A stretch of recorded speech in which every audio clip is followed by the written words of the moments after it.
Hi. Hello. I'm so excited. Like, I've been waiting for the game forever. I'm so excited. You did not understand. I'm so excited.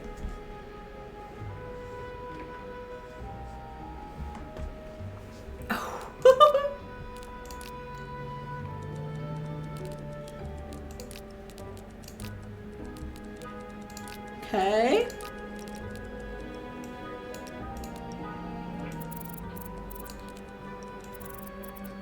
I'll turn it down just a wee bit.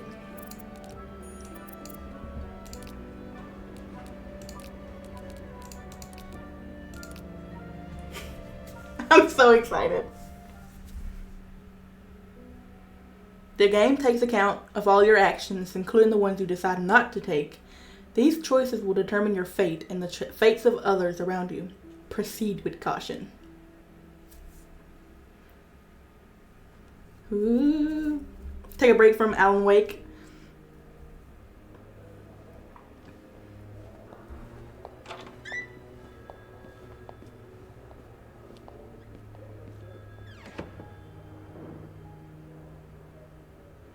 Oh, it's in black and white. Let's keep moving.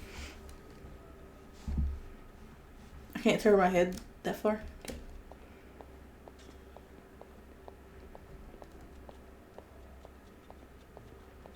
Girl.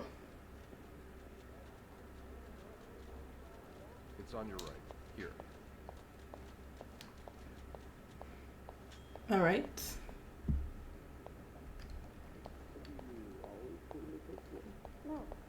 No, I'm usually in charge of the second and third. So each maid has her assigned force. Yes, that. Then why is it you were working on the fifth force? Well, the usual pair of... So expect me to believe that's all you do there. Here we are. Good luck.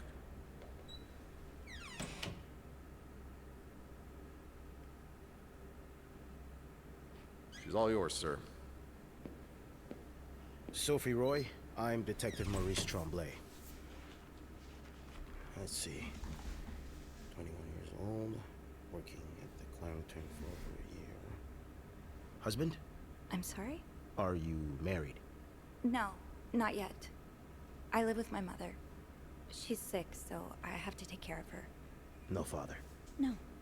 It's always just been me and my mom. All right, Miss Roy. I need you to tell me everything that happened, starting with this morning. Oh, par la fontaine, les filles s'en vont et s'y promènent au bras des garçons. Tu les entraînes au cœur des buissons où elles étrennent l'amour en saison. Tu les enchaînes dans un tourbillon de vrais poèmes, car dans les frissons naissent toujours les plus belles chansons d'amour. Au clair de la fontaine, j'ai vu dans tes yeux mille couleurs.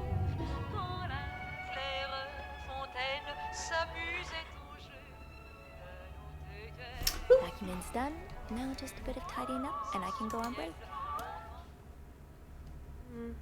No need to bother reception right now. Make the bed. I need a pillar. Nothing like a well-made bed. Hold on. Footages. Only menswear. Are you in town for a business trip, maybe? That's a lot of money to owe. Just what did you get yourself involved in? So nosy. That's me, but you know me. You know my family. You've had a seat at our bar since the day we opened in '49. You're more than a friend to us. You're practically family. And while friends are polite to each other, family deserves more. Family deserves honesty. As such, I want to be as direct as possible in letting you know that you're down to your last chance. The $8,380 you owe us plus 25% interest is now 8 months overdue. My patience has worn thin. This isn't like one of your unpaid bar tabs. You came to us for help, and help always comes at a price. We've opened our pockets to you time and time again, and all you've done is taken advantage of our goodwill and generosity. We'll come over in person to make our collection tomorrow. I'll be bringing along the boys so we can all sit down and have a little chat. But just so you know, they aren't too good with words. Ooh, a threat. Acknowledgement of debt. Initial amount of $1,000, or $1,500. Amount overdue is $3,500.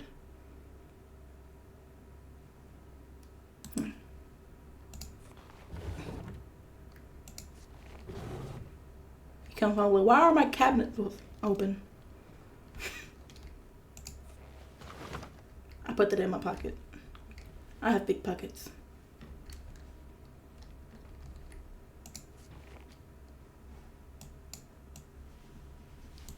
Oops.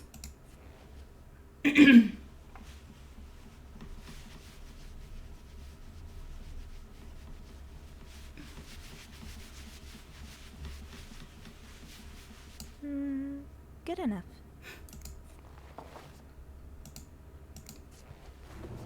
These are some weird Bible.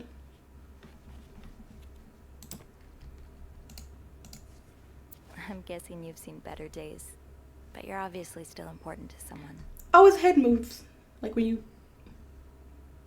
That's funny and cool.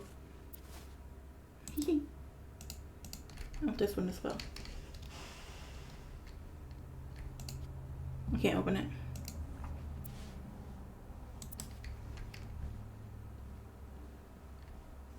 Pins. Dear Mr. and Mrs. Mapleson, regretful as we are to have English. Regretful as we are to have to resort to these lines of communication. Our client and your neighbor, the owner of 88 32nd Street, has been ultimately evasive of our many attempts to reach out and collect our due debts, specifically an amount owed to us to the sum of $1,904.75. He has given us little recourse but to contact him through those in close physical proximity to him in the hopes that they can deliver a message on our behalf. I cannot read for some reason.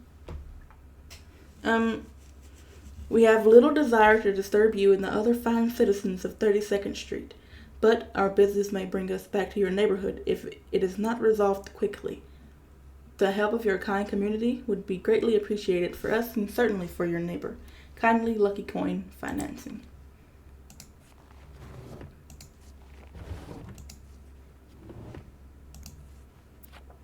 Le Petit Regale. I wish stuff still costs $1.65.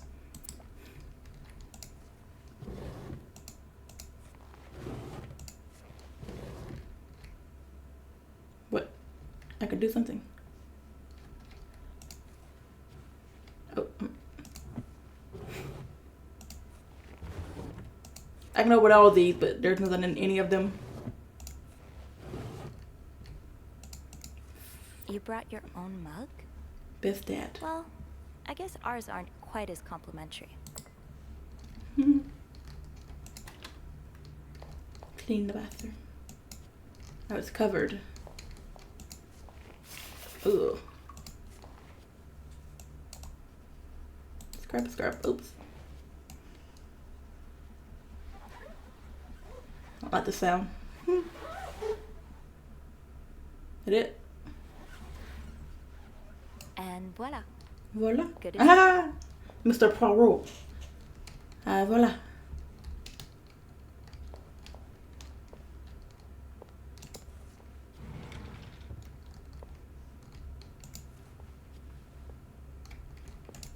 I'm standing it out.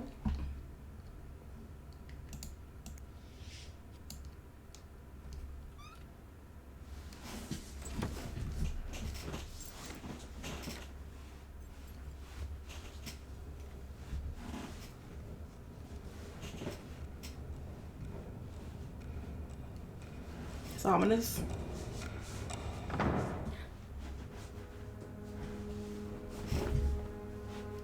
God damn it. Oh.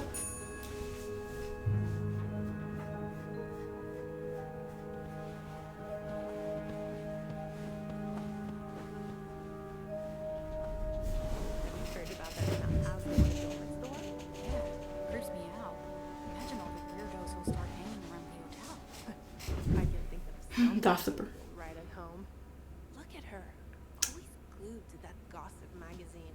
Do you think she has any real friends? Or is it just Gracie, Joan, and Marilyn? Well, Well. when your own life is that dull, you need to get your excitement somewhere. Oh, did you see Rebecca come in this morning? She was wearing the same. Does she have a uniform on? What do you mean? Exactly the kind of behavior Linda warned me about. She's doing everything she can to break us apart. Sophie speaking. Hey, it's Beth. Do you think you could come up real quick? Sure. I'll be right there. You're right, you shouldn't. No, you're right. I was so in love with you that I didn't see. What? Your key.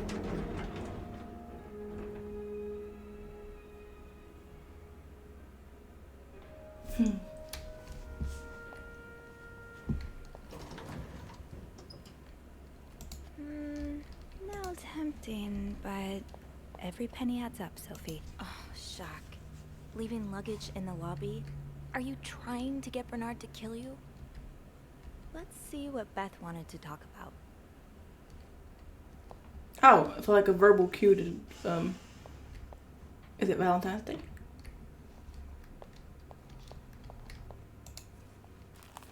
"19 arrested in deviant raid. Shop owners against mental hospital. That's the word. Hospital. Another bloody Valentine.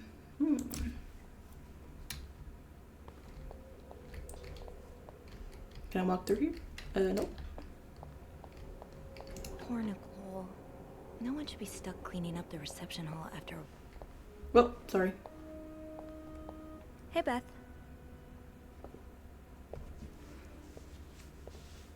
Hey there. So, who's sleeping? Sleep... what? You were whispering just now on the phone, so I thought maybe Eugene or Bobby were napping in the break room again. Oh, yeah, no.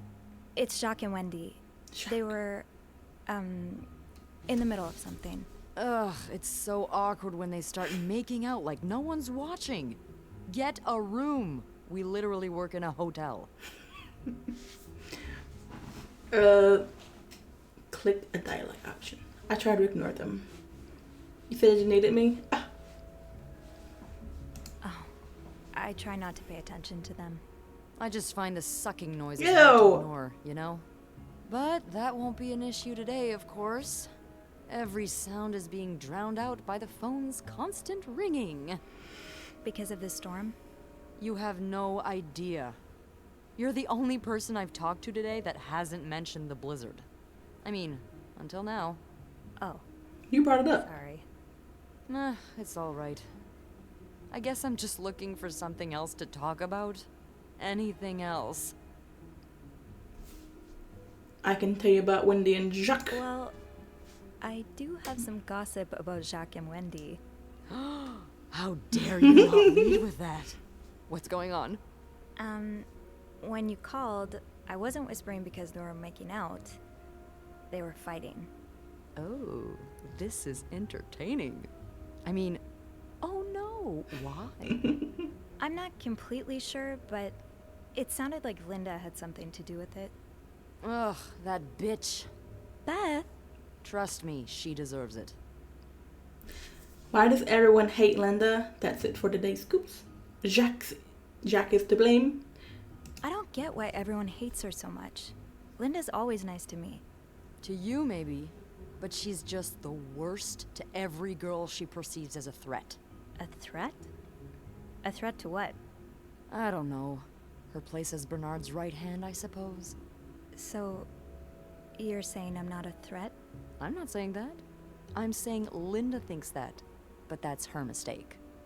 I know there's more to you than meets the eye. Oh. I'm a snoop. Thanks. So, you said you needed me? My help, I mean. Oh, right. Wanna guess why? Something to clean. I'm guessing there's something I have to clean? Obviously. But what is it? Did a kid throw up again? God, no. Did that happen recently? Yeah, last week. I can still smell it. Feel it too. While I was cleaning, some of it got... I'm gonna stop you right there. Keep talking and you'll be cleaning up after me too. Oh. Sorry. Ew. No, you'll be glad to know it's nothing gross this time. A nice gentleman decided it was time to redesign the lobby and helped us by knocking over that vase on his way out of the hotel. That's it? I would do it myself, but the last time I tried to leave the front desk, Bernard emerged from his lair to scold me about procedures and whatnot. Well, we can't have the beauty of the Clarington Hotel take absence from her throne, can we? Oh, the people would riot. Bernard especially. Bernard's hardly the people. Anyway, I have to get back to work. There's a mop in the supply closet next to Bernard's office, I think. Thanks. I'll see you around.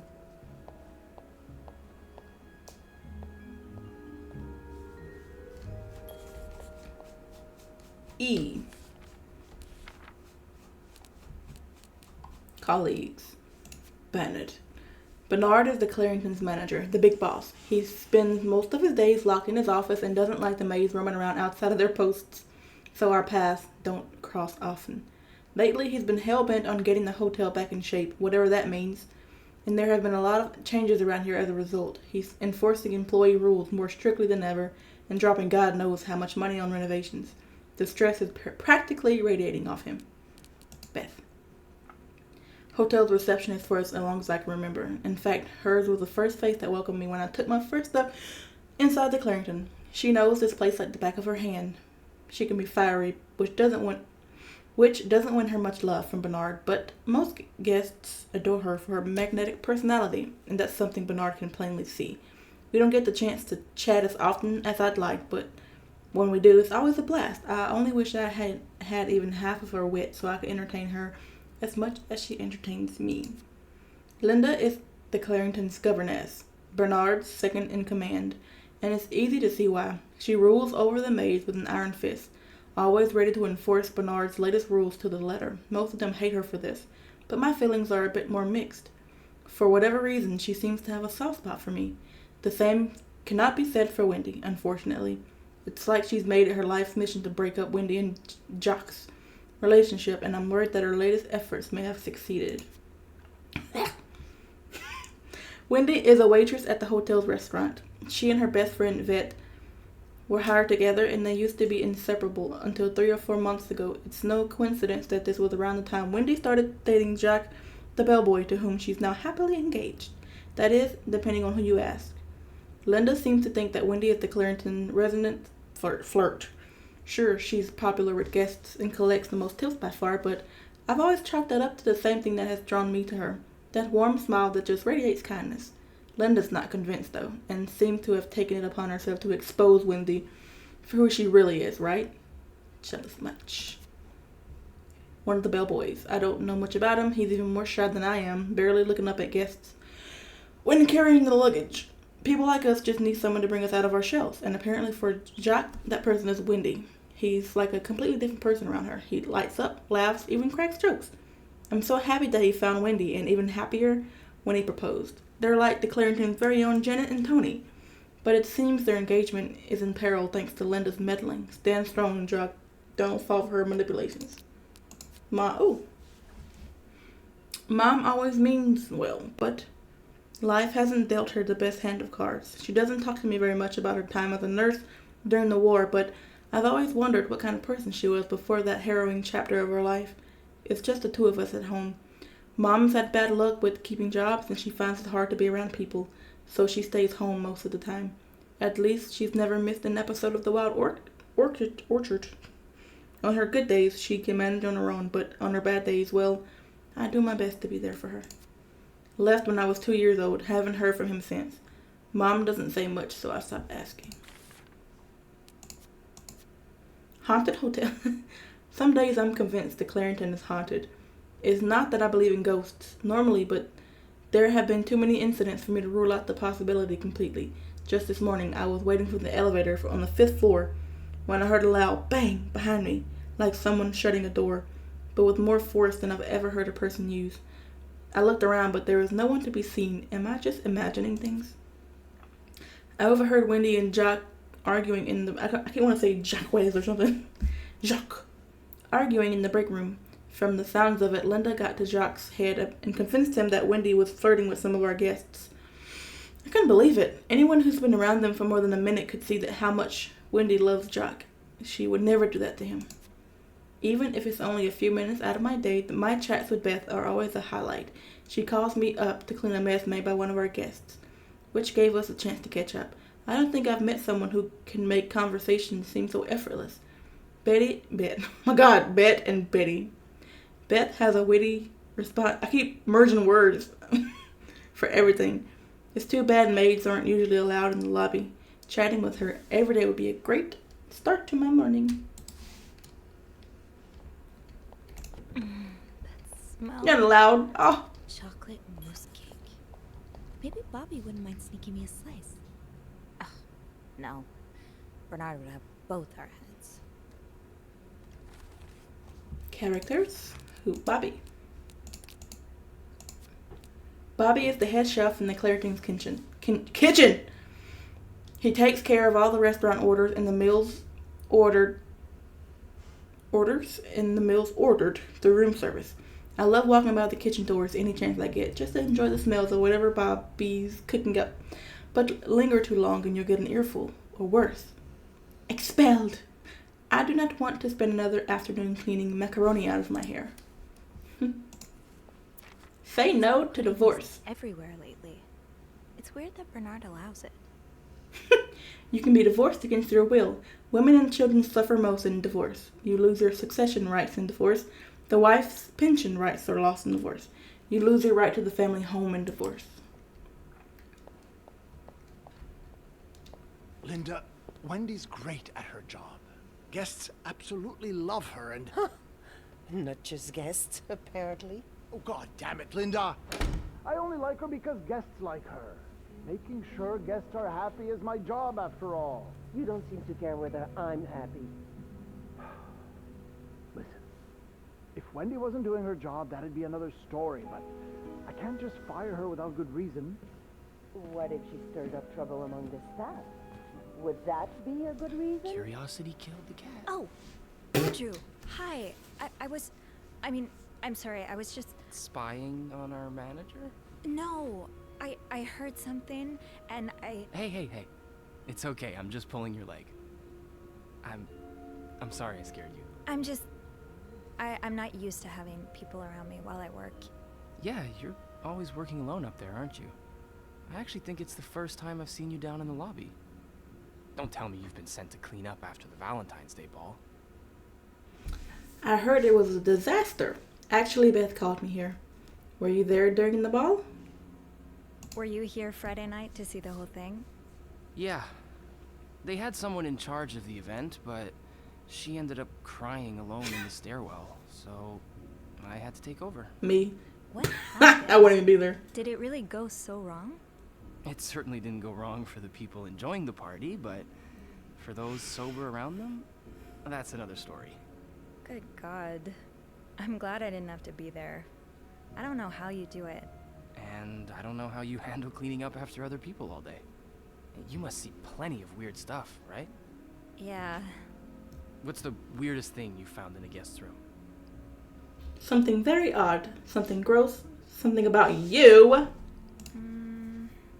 A few months ago, I found stacks of pennies in a room's toilet. Like, a lot of them. What? And when I got to the bed, the pillowcases were filled with pennies as well. I'm still not sure if that guest simply had a strange way of leaving a tip. Maybe it was a penny robbery. Ring ring. I better go help Beth. It's hell here with the snowstorm. It's okay. I need to, Yeah, alright.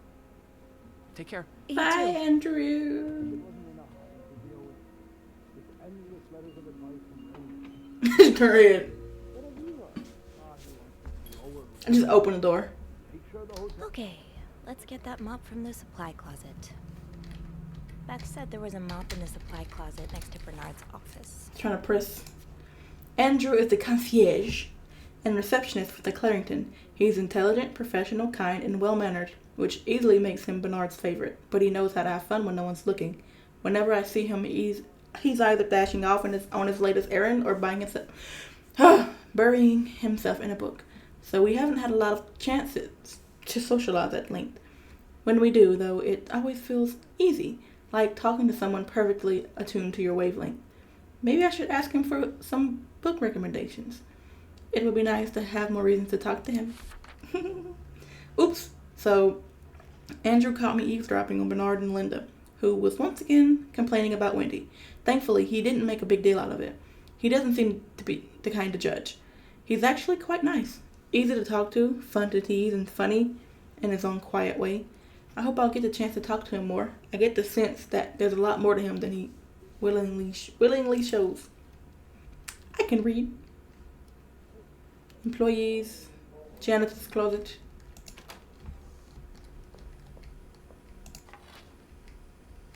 I need a bucket. A mop bucket. No.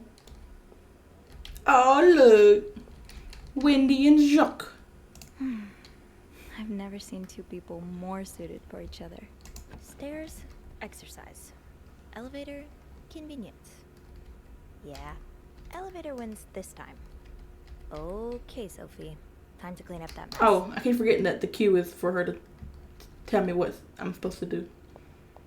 I'm really sorry about that. I'll have a word with our kitchen staff to make sure it doesn't happen again. Clean.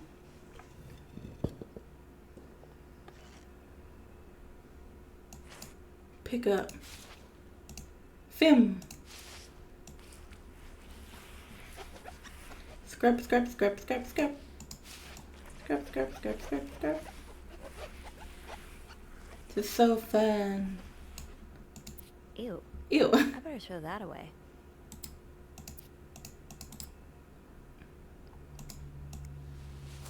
Throw it in the garbage. A film roll? The guest must have dropped it when he knocked over the vase. Probably should return it to him. Now I just put the leaves back in the vase, and it'll be like nothing ever happened. Oh, can I put the mop back? I understand, Mr. Ramsey. I wish I could make the snowstorm disappear. I really do, but sadly, that's not within my power. Beth, who knocked over that vase? Mr. Spade. Mr. Spade? Well, I can check with the airport and let you know when flights resume. Until then... Yes, I know. You've said that already. But... no, that's very unlikely. So, which room are you staying in, Mr. Spade? Well, you're welcome to speak to my manager if you'd like. I'm sure he'll be thrilled to talk to you. Hover a clue. Well, for that, you'd have to talk to my manager's manager. Would you like Spade. to contact Room 505. Great. That's on my floor. I can return that film roll without going out of my way. Should I put the... Yes? I put the mop back. Certainly. So first, I suggest finding a nice little corner where... Chop, chop. There we go. EA Sports. While cleaning up the mess in the lobby, I found a roll of film on the ground. I'm guessing whoever knocked over the vase must have dropped it. With Beth's help, maybe I can figure out who it belongs to and return it to their room. We usually keep lost items at the front desk, but bringing it back myself would only take a few minutes out of my day and might put me a few steps closer to Employee of the Month. I felt bad bugging Beth while she was in the middle of an important phone call, but like always, she came through. The logbook says Mr. Spade's in room 505. I was just in the middle of taking care of the 5th floor before my break. I can return the film roll and get back to my schedule. My schedule. She turns her whole head when she walks. When she turns.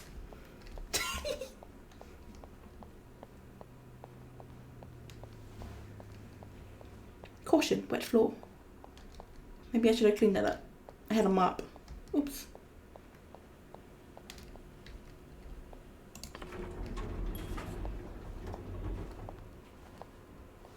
Fifth floor. Hold it, please. Andrew, are you okay? My back Yeah, hurts. it's just... Oh! I slipped on the puddle by the restrooms. Oh, I'm sorry. I probably should have cleaned that. Oh, no, it's my fault. I should have asked Eugene to repair the leak. Which floor? Oh, 6th. Oopsie daisy. Got an achievement. Flipping Andrew. What's the big rush? I need to bring this to our VIP guest. Bucket of ice. The one who rented the entire floor. Ooh. All the girls complain about him. Why does he need snow? Why does he need a bucket full of snow? No idea. I said ice. It does not even look like ice. It's just the latest in a long series of strange requests. What do you reckon he'll do with it? Take a bath, maybe? Sometimes I wonder if he's just pulling an elaborate prank on me. Can't you tell me who he is? I've never actually met him. I always talk to his assistant. Only Bernard knows his identity. I do have a suspicion, though. Do tell. Oh? But I'm not sure I should say it. Can't you at least give me a hint? Okay, let me think. Whew. Saved by the bell. Hey, come on. Don't leave me hanging. Let's just say I like to prolong the suspense. Wait. Is that the hint? Who knows? Fair enough. Have fun up there. You too. Bye, Weasley.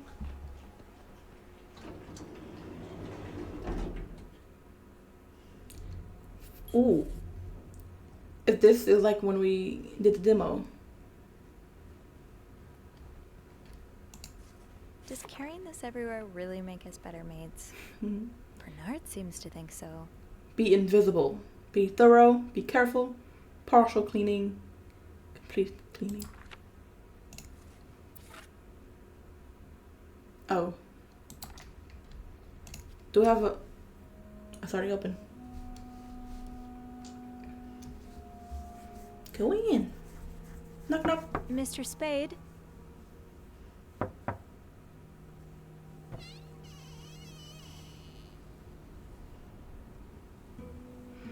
Mr. Spade?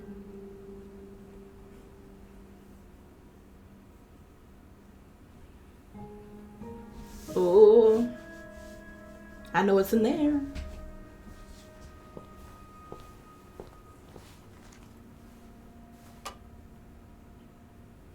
There's your femme back.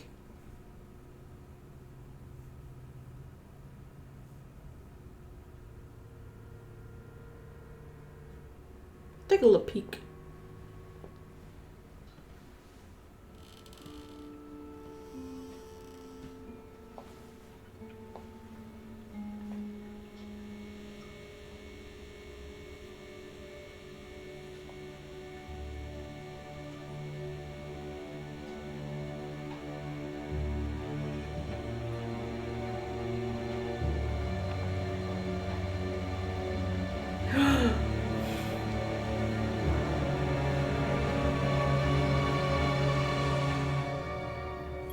Tampering with objects may lead to positive or negative consequences.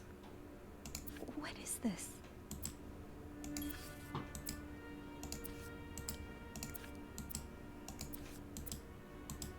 Should I throw it away or should I?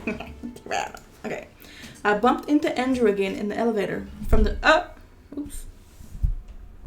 the sounds of it, the VIP guest on the 6th floor has been busy with all kinds of strange requests.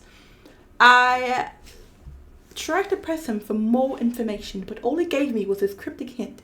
I like to prolong the suspense. I'm dying to know who it is. Andrew clearly knows how to keep a secret. Room 505 greeted me with a sight I never could have seen coming.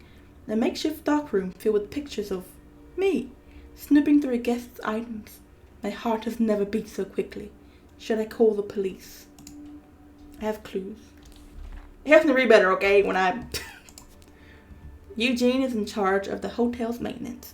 Pretty much everyone likes him. He's friendly, hardworking, and does his job well. Anytime I've needed help, he's been happy to lend a hand. Since the renovation started, though his usual good mood has lost some of its spark. I can see that Bernard's lofty expectations are weighing on him. I just hope he doesn't burn out. He doesn't deserve that. Mr. Spade is a guest here at the hotel. He's staying in room 505. He seems to carry film rolls around, and he was in such a rush to get somewhere today that he knocked over the vase in the lobby. But other than that, I don't know much about him. I can't deny that I'm curious to know more. Well, Sophie, ask and you shall receive. Now I know Mr. Spade is a stalker, and he's been stalking none other than me. I still can't believe those pictures of me in his bathroom are real. Clues? My goodness. Oh, some dead. They look a bit burnt. They're burnt. It looks like something a child would make. Well, it says Miss Dad on it. Stalker pictures. Pictures of me snooping through a guest's suitcase. Well, I'll clean it for you. Here you go. Don't you worry about it. There you go.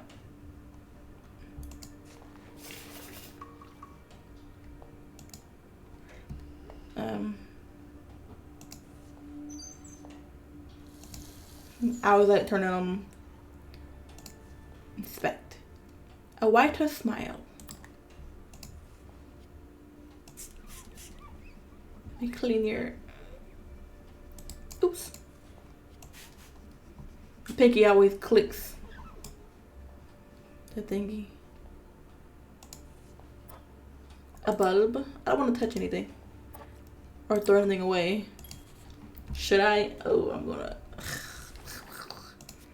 Various tools and products used to develop pictures.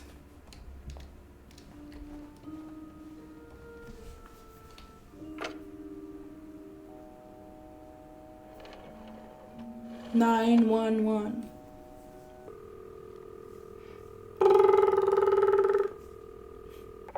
Clarington Hotel reception desk, Beth speaking.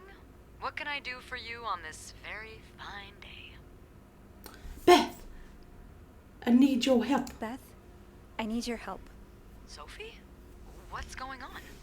I think Mr. Spade's stalking me while I work. Really? I knew it! You did? I mean, I knew there was something fishy about him. He just has creep written all over his face, you know? How did you find out? I found a dark room. He took pictures of me. I found them hanging over the bathtub. He set up a kind of dark room. Pictures of you? Doing what? I can't believe I'm about to say this, but sometimes when I clean the rooms, I get a little curious and, you know, snoop through our guest stuff. Sneaky. And Mr. Spade caught you in the act, I suppose? Yes. I think we should call the police. No, that's a terrible idea. But Sophie, that man has pictures of you running your hands through people's stuff. But I didn't steal anything. I was just snooping, I swear. I know, but say a client reports something missing. Those pictures would put a big red target on your back. I could throw them out. I could always throw them out.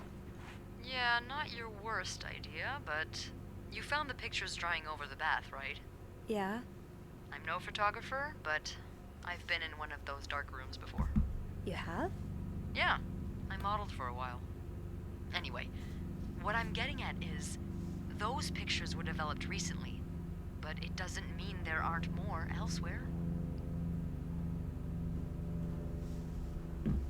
There's a safe. Well, I didn't look through the entire room, but there is a safe here. I bet you anything there'll be more pictures in there. Do you have the safe combination then? I'm pretty sure it's locked. Give me a minute. Rummages. Merde. Those Merde. idiots. What? I can't find the combination list. The night staff's probably lost it again. Anyway, we always ask that clients write down their code somewhere so they don't have to call reception a dozen times. Maybe you can have a look around the room, and I call you if Mr. Creep comes back. You know, so you can get out of there in time. Okay. Yeah. Thank you. Oh, it's nothing. Oh, and Beth? Mm-hmm. Please keep this between us. Of course. Snooping time! You chose Beth as your acolyte. I called Beth for help. She convinced me to keep digging and not to make any decisions just yet, not until I have a better idea of why those photographs of me exist in the first place. After seeing those photos, it's hard to feel like someone's watching me while I snoop. It's hard not to feel like someone's watching me while I snoop, but I have to find out more. The safe seems like a logical place to start. Beth thinks our guests may have written down the combination somewhere. I'm sorry, it helped me read, so I'm going to do it. Open. Oh, there's some stuff in here. Dear Miss... Rough. How are you supposed to support yourself when no one will give you a job or a place to live? Dear Mr. Morgan, I understand your situation and am sorry that you had to spend so many years in the hospital. However, this does not change the fact that you don't have the qualifications for the job. And even if you did, I could not hire someone in your situation. Other staff members simply would not feel safe around you. I would ask you not to contact me anymore. Hey, weirdo, stop wasting my time. Sorry, I'm not hiring you ever. You know I have a lot of respect for what you and others have done for this country, but I am not a charity. If I don't receive the past 3 months' rent before the end of the week, you'll have to vacate the apartment. Thank you. Clues. Rejection letters. Let me close this. Oh, there's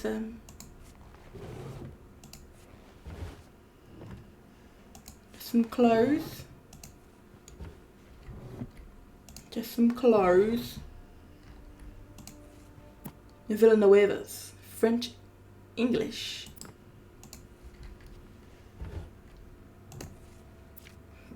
You're Pawning. your possessions? What do you need the money for? Another clue. Thank you.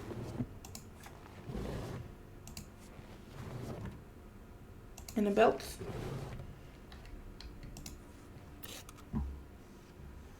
Nothing on it. A clock. Oh, I was trying to look at that on the thingy, but... Doom, doom, doom, doom.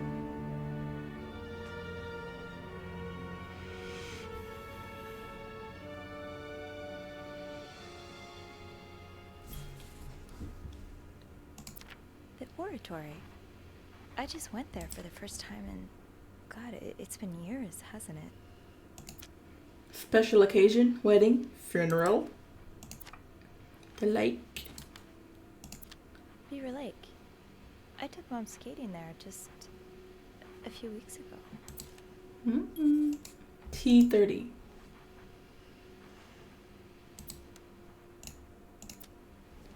Tramways. This was the sale where I found that winter jacket that Mom loves. Were you there too? Maybe. Harry's Diner too. Were we ever there at the same time? Hi. Well, the 4. 2 burgers, 2 Cokes, and an extra fries. It's only $3.50. Why Harry's? Lots of burger places closer to the hotel. Because that's where she wanted to go. One man's trash is another maid's trash. Some beans. I hope you aren't eating those beans. They were Something tells me you won't be empty. using this. Is this Night. floor of the Clarendon? Hmm. Morgan, is that Paul Morgan. Why did you check in under Mr. Spade? Dear Mr. Morgan, you have to stop with writing to this address. Lindsay died 2 years ago. I do not know what happened between the two of you, but please let us grieve in peace. Thank you. Lindsay.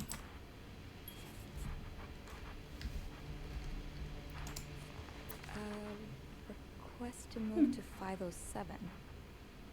Why did you want to change rooms? And that says Lindsay's address, infantry division, and year of the hospital. That's the password. What do we have here?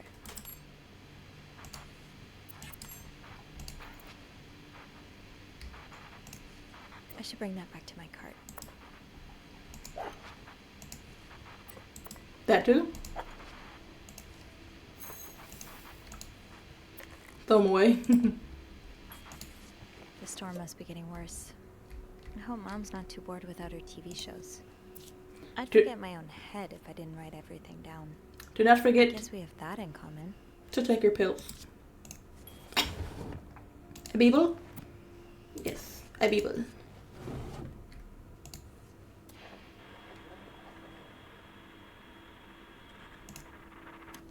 Okay. Make the bed. Okay. One pillow. I throw it away. 99th Infantry Division, Belgium, November. Birds. Where's the other pillow?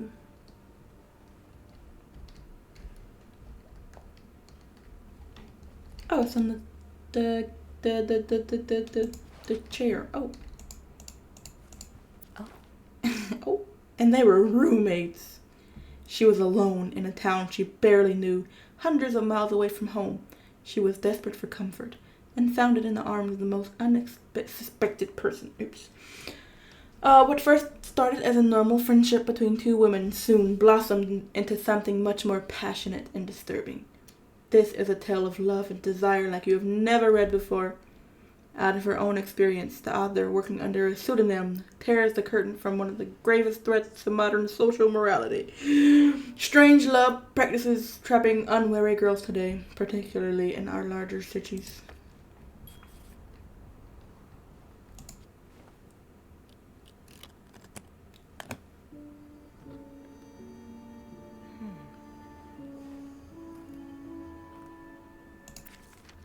You spent 10 Psychiatric, that's what I said. And it looks like you left with a long list of diagnoses and prescriptions. Anxiety neurosis, character disorder, chronic insomnia, short-term memory loss. Patient is initially admitted for nervous breakdown, displayed erratic behavior and mood swings, occasionally aggressive. Non-responsive to shock treatment, neither insulin nor electric. Improved after new medication. Oops. 42. Okay. The clues. Oh god. Oh god. Oh god. Oh god. Stop. I keep pressing E.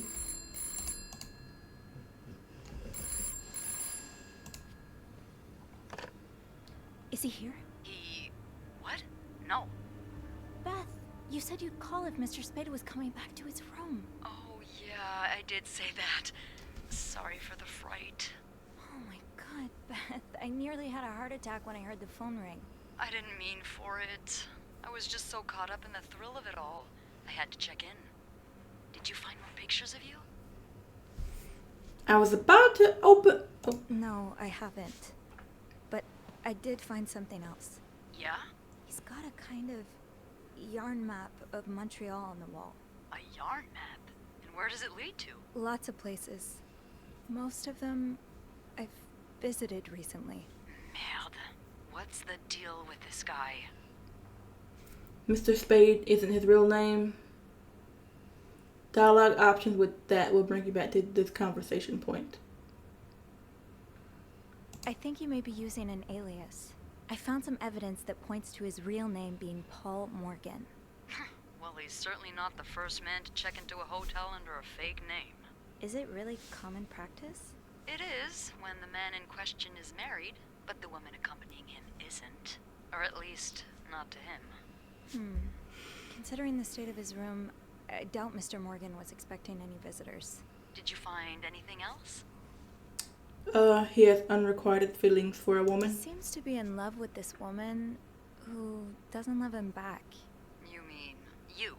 No, someone else. I found lots of letters addressed to a woman named Lindsay, but she returned them all to sender, unopened. Are you sure it's love and not obsession? Maybe he stalked her like he's stalking you. I don't know. Whatever it is, I find it strange she didn't open the letters before sending them back. I would. I would have had a look at them first. What you got to say? Of course you would have. So, is that all you found then? He has strange taste in books. The icon indicates dialogue options unlocked thanks to your thorough snooping. He has this book with, underdressed women on the cover. I don't think Playboy magazine qualifies as a book. No, it's not. It's a novel. It's called, And They Were Roommates. Oh, I see. And I suppose these women on the cover are really good friends, aren't they? What do you mean? Well, if it's what I think it is, it's probably one of those trashy books for men who secretly fantasize about two women getting real cozy with each other. What makes them trashy? Have you ever read one? Have you ever read one? Yes, they're awful. I thought Andrew was the book expert. Oh, he definitely is an expert on everything you'll find in a nice little bookstore. As for me, I'm more the every weird thing you'll find at a train station expert. Did you find anything else on Mr. Morgan? No. No more once I open the safe. Oh, so you found the combination? Yeah, sort of. I'm impressed. Well done, Arsène Lupin. What? Never mind. Don't let me keep you. Okay, I'll call you back. Yeah, you better. I won't call again unless Mr. Morgan returns. For real this time. All right, thanks.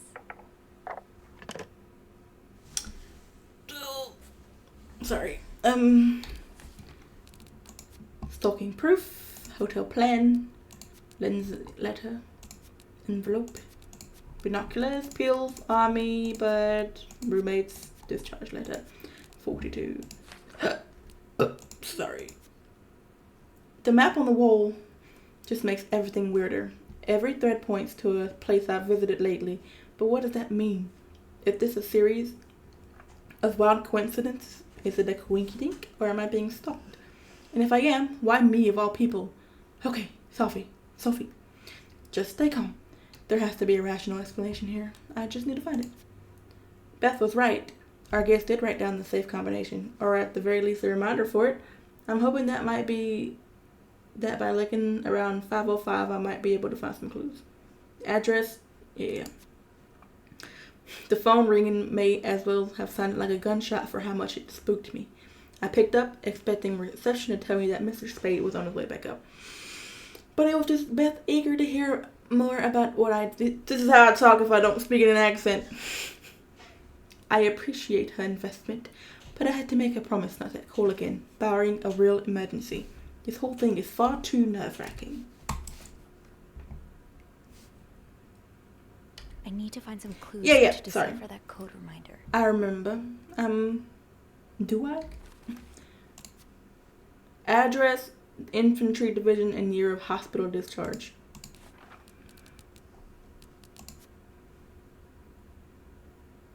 Wait, what? Division. 99. Address. 34.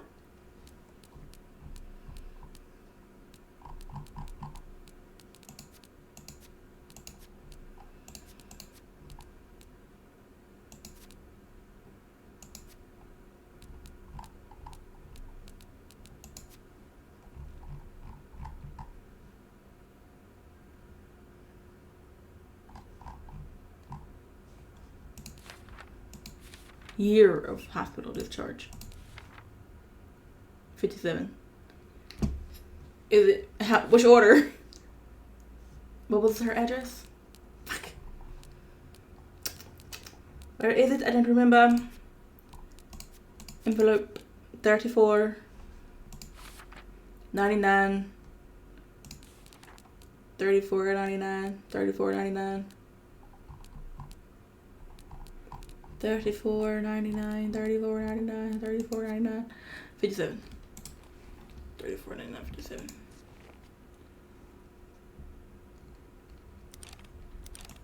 34.99.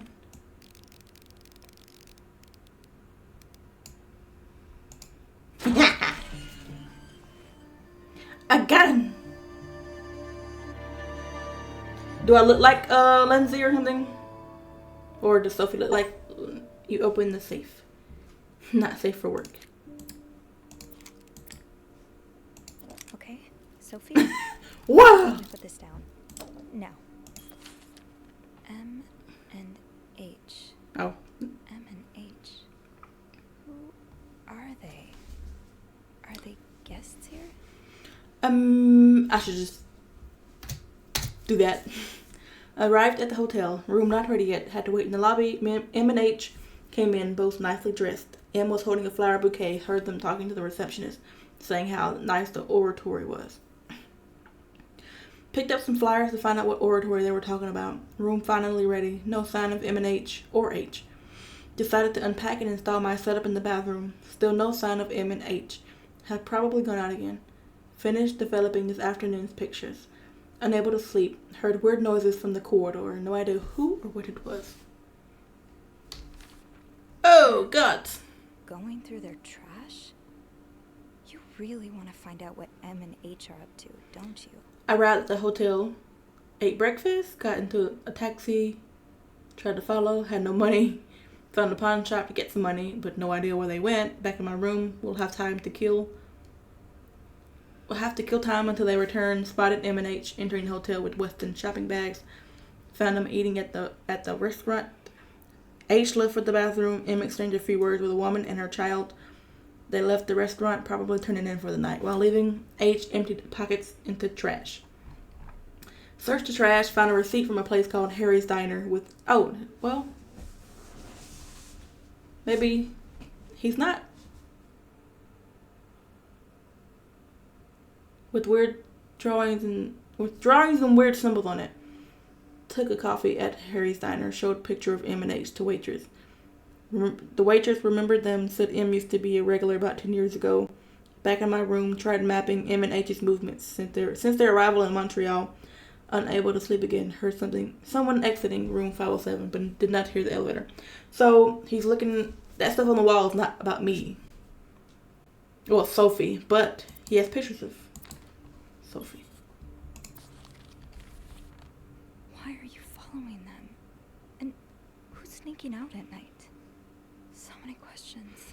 They arrived at the hotel's restaurant for breakfast. They left the hotel and got into a taxi. Followed them to a place called Mount Royal. They went skating on a small frozen lake. Fell on the ice trying to take a picture. H might have seen me? Question mark? M and H ate at the lounge and left a ticket on the table. Ticket has weird symbols on it, just like Harry's Diner receipt. M and H decided to leave because of the snowstorm. Arrived at the hotel shortly after me. H looked angry. Something happened during the taxi ride, but what? No sign of M and H since early afternoon. Tonight, we'll try to find out who's sneaking out at night.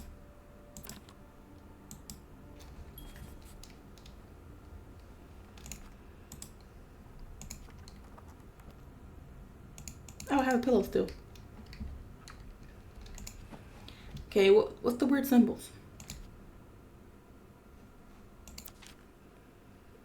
The flowers and the swirlies? Yeah, that's so weird. Clues. There's a gun and a stalking journal.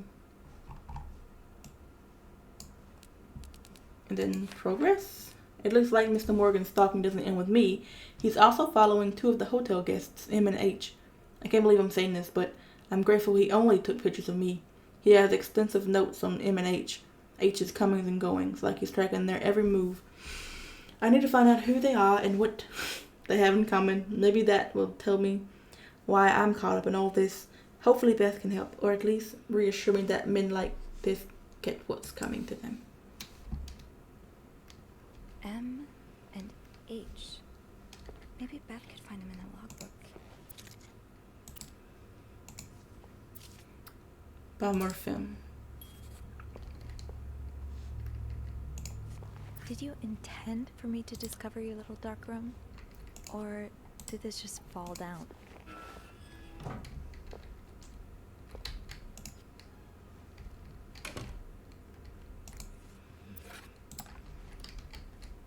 I'm sure I'll find more laundry to add to the pile. Got any laundry? Any towels? What do I have these cups for? Oh, there we go. So I'll go right down to Beth. I should call reception. M and H could be in danger. Call them. Right.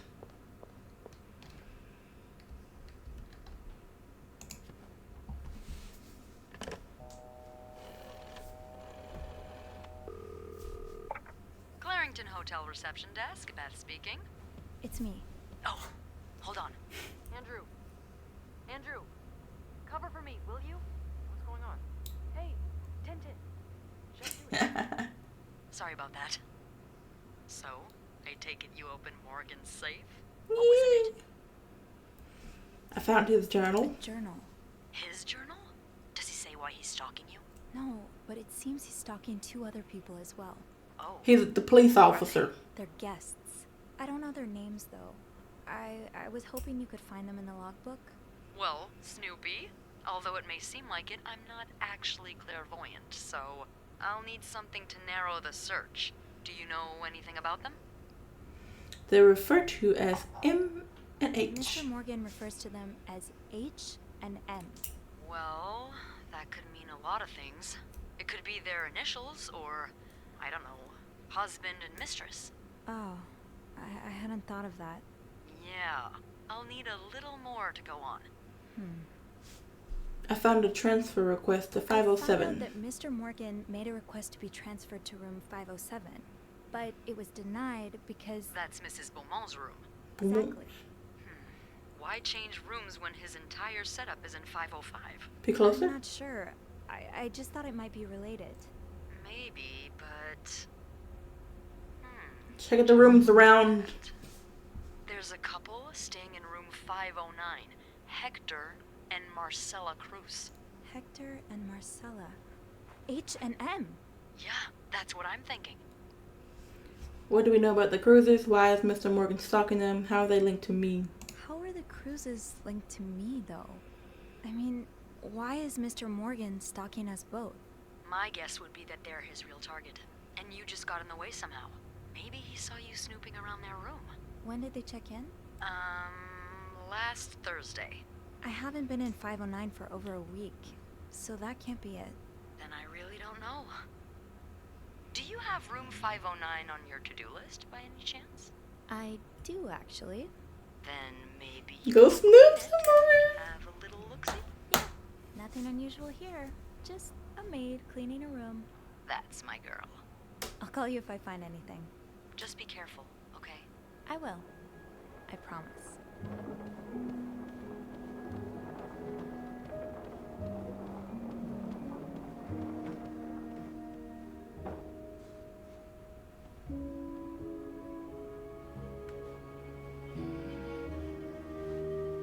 What are you doing? I must have forgotten my keys in the break room again. Oh my goodness, where's the... Come on, Sophie. Where is the it? door won't magically unlock just because you want it to. It might. I need my keys.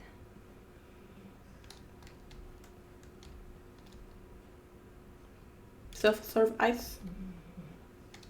No, I gotta go back down.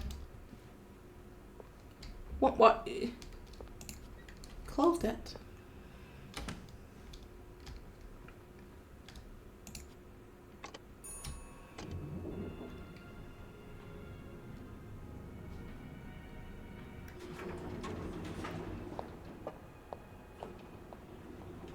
Where is the break room?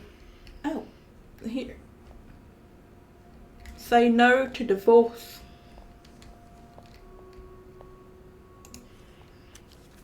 Hi. Carol seems sweet. If I wasn't so bad around new people, maybe we could be friends. Hi, my name is Carol and I've just started as a new maid. This is my first job and I'm really grateful to be given the chance to work in such a nice hotel. I can't wait to meet all of you. Nice to meet you. You have the same name as my aunt. Welcome to the team. I hope you will enjoy it here. Welcome, Carol. Nobody cares about your aunt. Reb. Excuse me. Sorry. Do not forget to tell guests to avoid blocking corridors with their luggage. This is an accident waiting to happen. Andrew's Book Club. I hope someone here shares your passion for reading. When? Why? Why not? Why don't you go? Reading's the best. The way things go missing around Lost here. bracelet. Sometimes it feels like the hotel just gobbles things up. Gobble, gobble, gobble. Yeah, Linda's not exactly my door's always open. Governess. Kind of boss.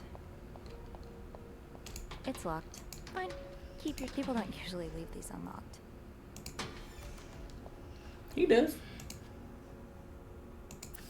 Eugene, half the washing machines are out of order. Because of this, I won't be able to finish our current loading time and Beth will be forced to offer guests an apology discount. Please fix the machines before Bernard kills me. Well, I need one of these, like a wire cutter. Open sesame? Nope, no luck. Jacques. Some tissue. The way they look at each other. Aww. You can tell it's the real deal. So cute. Off limits. Who's Anthony? Did I remember to punch in this morning?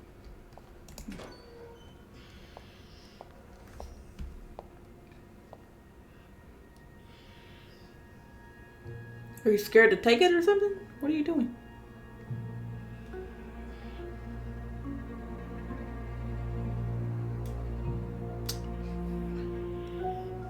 Hypocrite bitch. What did Linda do? And to whom? Linda, my wife will be at her parents tonight, so come by my house at 8 p.m. And make sure you bring the new lingerie I bought you. Oh! Should I clean it?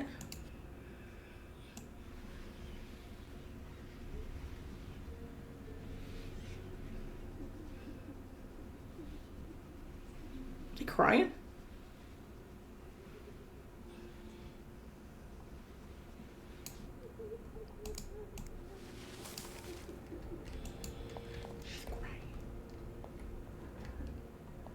Fine. It's locked. Tips. Haven't gotten any tips so far today. Ariad's. Oh, how you said that? Being recognized for doing a good job. That feeling never gets old. Sophie, I've noticed a real improvement in the quality of your work lately. I've heard a few guests saying how clean the rooms are after you go through them. Who knows?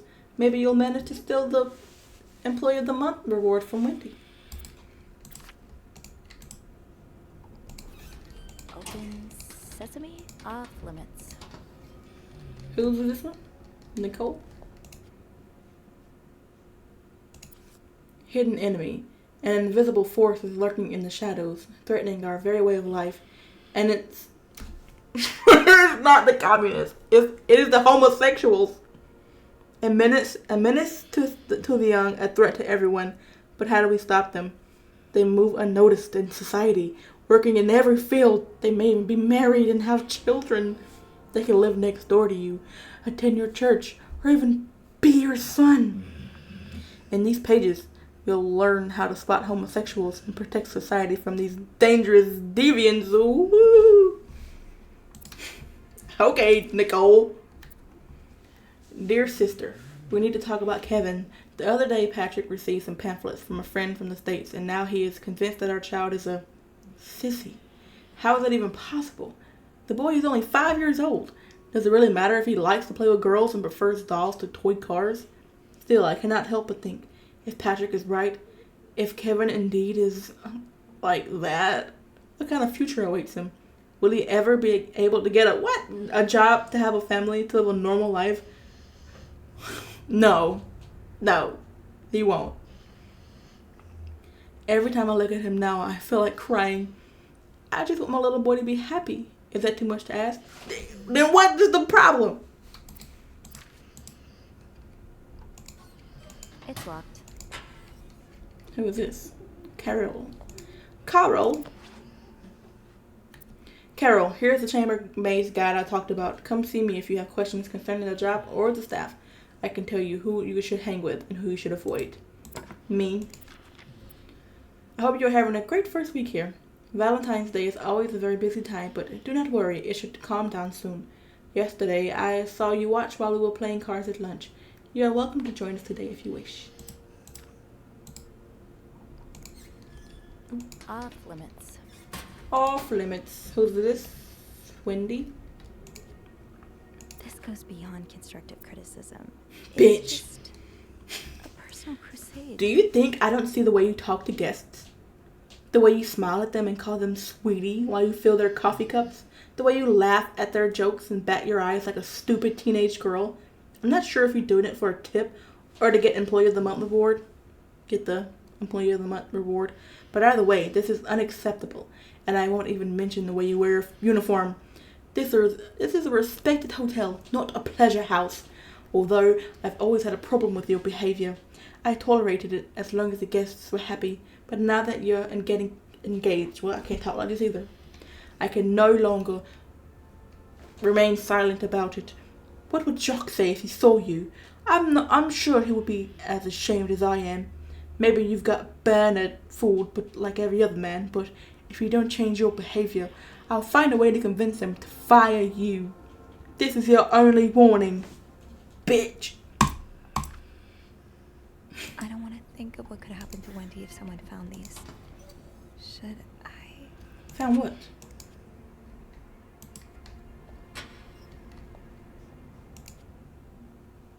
What's... She don't have anything. This shade of red. It matches the message on the door.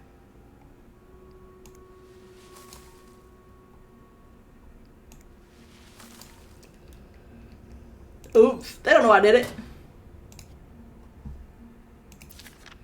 That's and Susan's favorite activity. Talking behind other people's backs. I can't believe Miss Perfect got the Employee of the Month reward again. I'm sure she won't even use the mixture she won. She's too dumb to understand how it works. Poor Jacques. He deserves so much better than that stupid whore. And did you see the look on Sophie's face when Bernard first showed the mixer? You'd swear that weirdo had never seen one in her life. Anyway, join me at 11:15 for a smoke break. I'm gonna throw away your cigarettes, you bitch.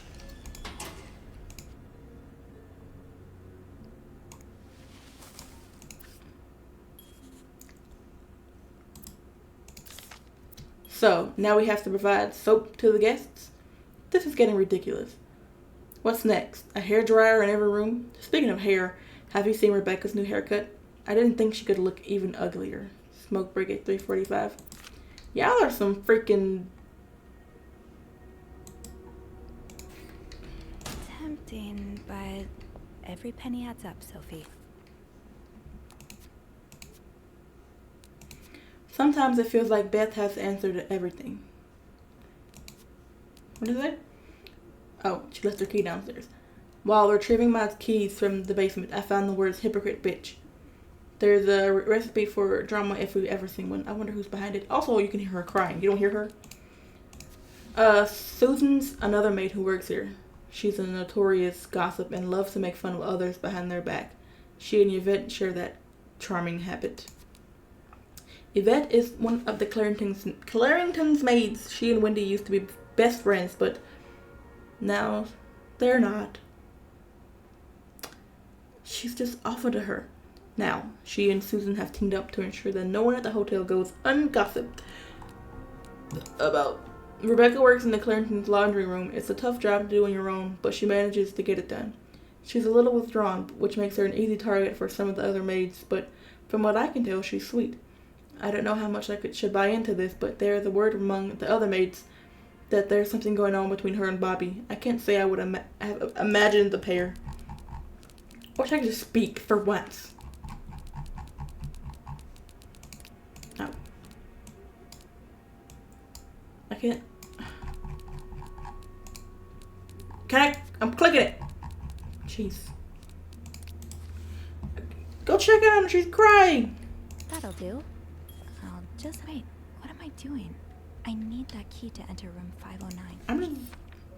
To all employees, as you are probably aware, Valentine's Day is upon us, and we are almost completely booked for the weekend. I know this is the time for colds, but I will not accept anyone missing a work shift in the next few days. I want the rooms cleaner than ever. I also wish to remind you of our continued partnership with Weston's department store. Take every opportunity you have to suggest the store for our guests' shopping needs. Thanks to this partnership, special prizes from Weston's will once be again awarded to our best employee at the end of the month. If you see the freak from 505 lording around the hotel, please tell him to stop. Bernard says he's scaring some of our guests. Mrs. Beaumont seemed perfectly nice to me. The divorcee from room 204 has moved to room 507 and she wants more sheets again. Sophie, please take care of it. I do not want to speak to people like her. People like her. Oh, because she's divorced. Bernard asked me to remind you that we have a very important guest in room 602. Please satisfy any needs as quickly as possible and without questions. A message from Bernard. For Valentine's Day, please leave chocolates on the beds of rooms occupied by married couples only. Linda, you're not even trying to hide the daggers in your eyes. Linda offers Wendy the Employee of the Month reward. You don't like her so much, why are you giving her the rewards? Can't you just...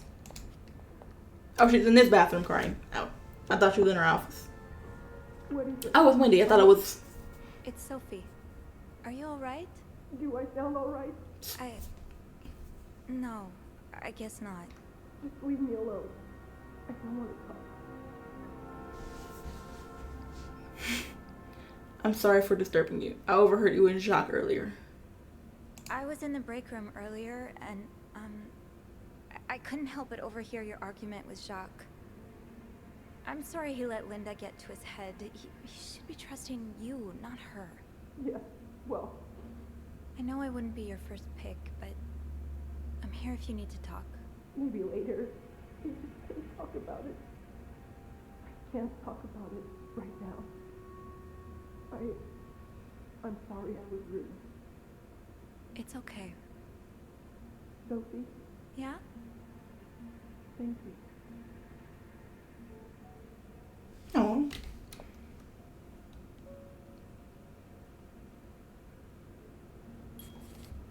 What's that?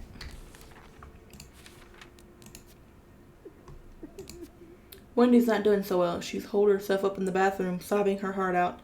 I tried to comfort her and offered her a listening ear if she ever needs it. I don't know how much it helped, but at least she knows she's not. At least she knows she's not alone. She's not alone. The laundry room. Rebecca's had her hands full lately. I hope she's doing okay in there. This is the break room. Right. The master key only unlocks the guests' rooms. I'll have to get my keys later. At least I can get into 509 now. Right. Let's go. Hey, you. Hey. Oh, hey, Beth. On break already? Sadly, no. I have an express delivery to make to the 6th floor. Isn't that Jacques or Andrew's job? Well, they're both busy, so... What about you? I thought you'd be in 509. I'm heading up now. I just had to grab Linda's master key before I could continue our investigation. Oh, I see. Well, this has been quite the day so far, hasn't it? I can't remember the last time work was this interesting. Yeah, that's definitely one way to put it. That's not all, though. I just saw something on Linda's door. While I was looking for my keys... What? I erased it while I didn't say anything. Some graffiti on Linda's door. What kind of graffiti are we talking about? The words hypocrite bitch in red lipstick. And, I found a red lipstick inside Wendy's locker, so putting 2 and 2 together. Yeah, well, Wendy has about 1,000 reasons to do something like that. Linda's been treating her like your eyebrows are personal punching bag as of late. Snatched. When they shouldn't have done that. If Bernard hears about this, I don't want to get involved. Linda's being too harsh. Yeah, Linda's been pretty bad to Wendy. I'm not surprised she snapped. Remember that day when Wendy came to work with that gorgeous perm? The staff, the clients, everyone complimented her. Then Linda came along and sent her right back home to straighten it out because her cosmetic choices were distracting the clientele. Ugh. I'm not trying to excuse her behavior, but I think Linda's under a lot of pressure right now. It can't be easy, managing so many people with Bernard breathing down your neck. You know, I don't know how you do it, Sophie. Maybe it's because my empathy only goes so far, but I admire that you're able to feel for just about anyone. Why are there name tags like it says E? Flirting! Oh! Ooh!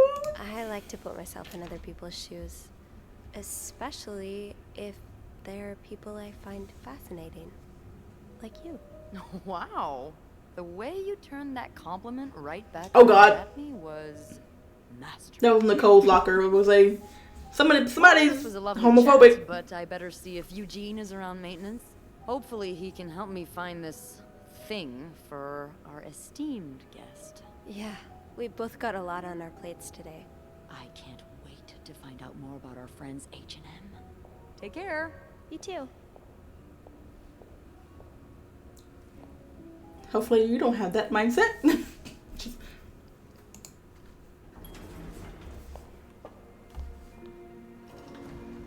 But Andrew's cute too. He likes books. I love books.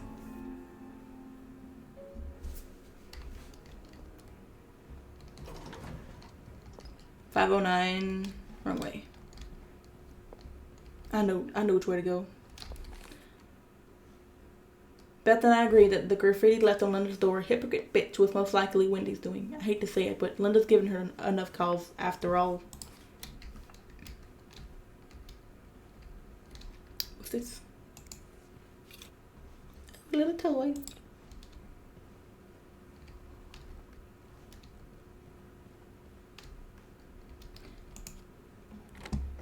Open sesame. It's a lot of, got the chills. Shopping bags. Room 509 is one of our suites, and Marcella and Hector Cruz have certainly made it feel quite lived in. There's a lot to look through, so I'd better get started. The answers I'm looking for might not be readily apparent, but when in doubt, clean. I'm sure something will come up. Looks like someone had quite the shopping spree. More work for poor Rebecca. Hang in there, Reb.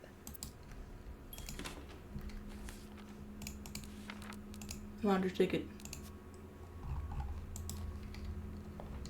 It's a big tub.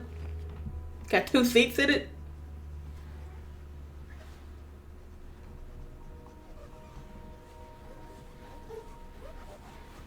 Is it clean? Yeah.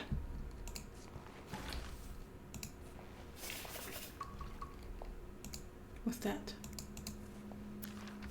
These are lovely. I wish you'd had more confidence in yourself. I still love you as much as I did on the day I met you. I will always remember the first time I saw you in that beautiful blue red dress on the... It seems like only yesterday when 10 years ago I promised I would always love you, and today I vow, pledge again what I pledged 10 years ago. No. Everything changed today, the validation of check. You came into my life. I hope it will change again when a new member enters our family. I hope we can soon expand our family with You know how important family is. That's what I imagined him sounding like. Oh, the vow renewals.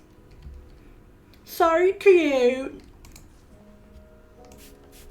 What are you getting on these Mirrors.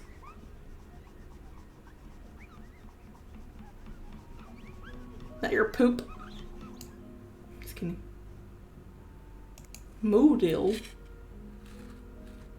Each Moodle tablet contains 4 active ingredients: acetaminophen, acetophenetidine, aspirin, cinnamedrine, and caffeine. I'm throw it away. For menstrual cramps. Same toothpaste as Creepy Man. No combination, no entry. Indeed. I'll hold off on throwing this out just yet. I'm sorry, please forgive me. Apologizing for, and were you forgiven? Apology message. Hector Cruz. Insurance.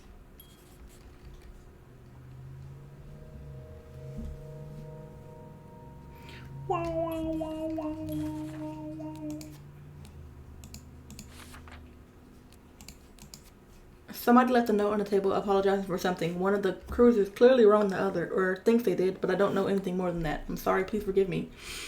5 little words can only say so much. One half of the cruisers seems to have made their own sleeping arrangements on the room's couch. Whether that was voluntarily or at the demands of the other is unclear. Bum, bum, bum, bum, bum, bum, bum. Make sure there's no writing on the other. Stop worrying and save your marriage with Lysol. Does your personal hygiene worry you? Are those worries bothering your husband?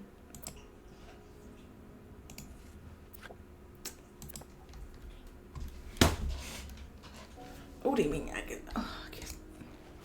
Okay, I'm gonna clean it. What is this? Another room? Ooh, a box. Is it locked?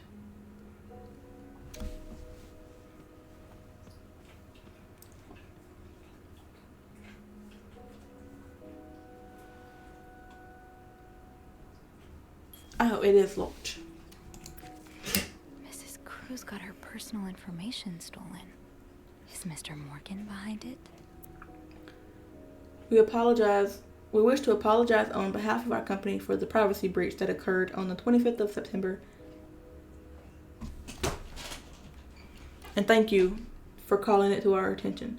We are currently investigating the breach and trying to understand how this individual was able to obtain your personal information. Rest assured that we will put measures in place to make sure the situation does not repeat itself. Your privacy is and always will be one of our top priorities. SOS equals 5-8. What does that mean? The cruisers have some kind of suitcase on their bed, but not the kind I usually see. It's smaller, perfectly square, can only be opened with 4-letter code.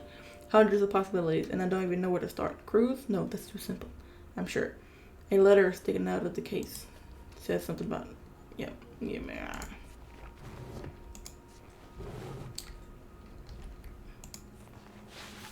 Clean up the rose petals. Okay.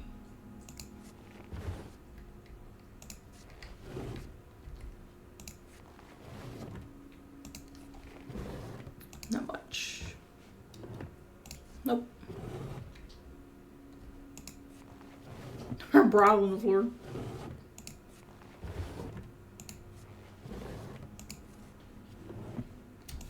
When I stay in hotels, I don't care how long I'm staying. I don't really put my clothes up. Can I? Am I reading this right? The account's been emptied. 6. There's a 6 up there. Quit looking.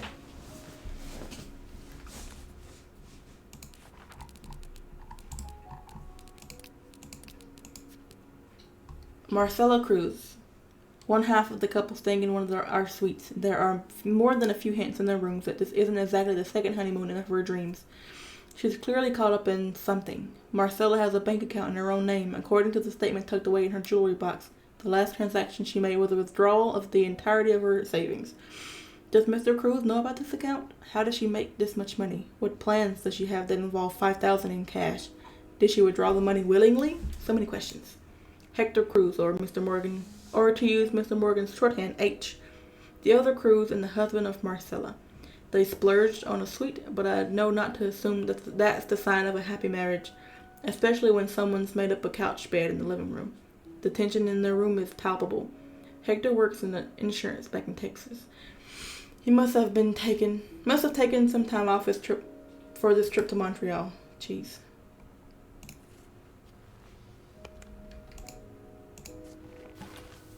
Looks like someone tore that note apart, but I'm missing some pieces. I can't make out what's written.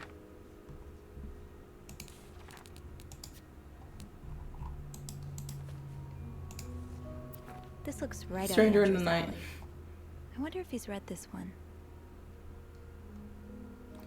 Gloria Gray is an inspiring writer who works in a diner by day and writes crime fiction by night. When a series of murders occur across the city, she decides to pursue the killer in the hope of turning her story into a best-selling novel.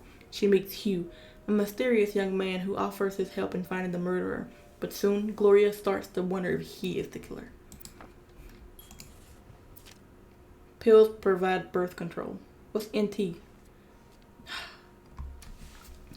Development of a contraceptive pill believed to be the ultimate form of birth control was reported yesterday to a group of journalists. And what's with the parentheses? The pill was tested among 218 women, that's it. Oh! Fuck. Forget about that. They look oddly familiar. These scribbles don't look random, but I can't figure out what they mean. I forgot about selection mode. Fuck! These symbols, they look oddly familiar.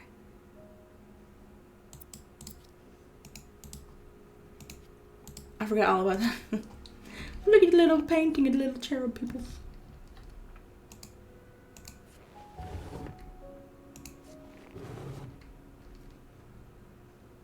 Your bra is out.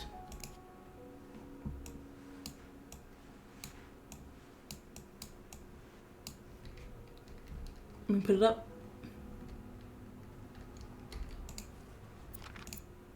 Who could blame you for seeking help? I'd do the same in your shoes. These scribbles don't look random, but I can't figure out what they mean. Locked. It looks like the code is made up of 4 letters. That was numbers. Well, let's... I should wait till I have more to report before calling Beth. Wow, you look like a couple out of a magazine. February. Throw it away. Progress? There's a bank statement tucked away in Mrs. Cruz's jewelry box. From the looks of it, she withdrew every last cent to her name, and there was a lot of cents. Enough to add up around $5,000. Why make such a big withdrawal? It's odd enough that the statement is in her name too, with married couples. I've only ever seen bank accounts in the husband's name. Maybe things are just different in Texas. The fuck? Lo and behold, a little bit of cleaning up later, I stumbled upon something curious. A message of some kind, torn up and discarded. If this first piece was discarded so carelessly, then I might have a chance of finding the others. I browse. Can I turn it upside down? I'm gonna fall out. Bank account, crime novel, wedding picture, newspaper, rosary. Someone's been sleeping here. I should leave it as it is. The person looking for you back in Texas, was he really just a coworker? Dear son, I cannot believe you decided to renew your vows so far away from the family. Your father and I are very disappointed, and so are your sisters. Montreal. What a strange destination. I would not be surprised if this was another one of your wife's ideas. I met Luciana in town yesterday. She has 5 children, 3 boys and 2 girls, and is pregnant with her 6th. Juan has just bought them that nice house on the corner of Prado and Ramos. Imagine if you had married her like you were supposed to. You would have your own family by now. Yesterday I also drove by your home to get the mail. As I was leaving, I met a man who was looking for you. I think he is one of your colleagues from work, but I am not sure. I told him you were in Montreal and would be back next week. When do you come back exactly? I hope you can be there for your uncle's birthday party on Friday. I will make your favorite cake. Your mother.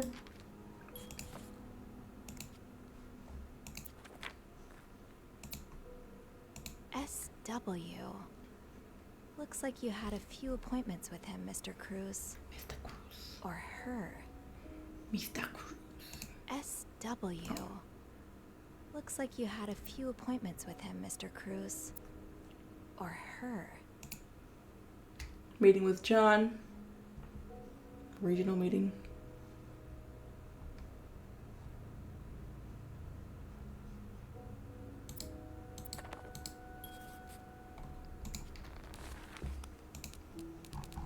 Letter. And the calendar.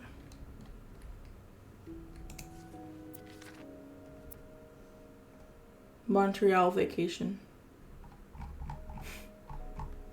$10, $24, $62, $18.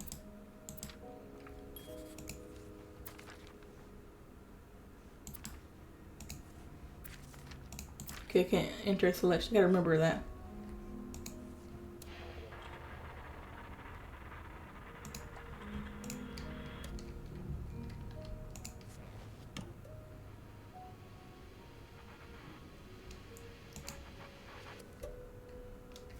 There's no more little pieces of paper anywhere.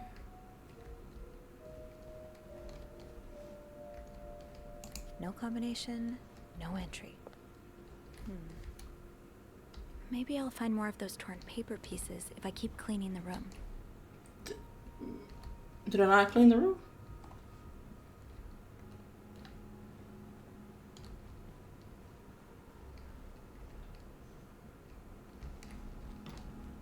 I can't clean the room.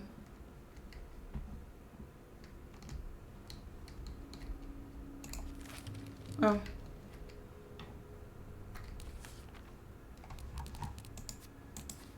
But... oh.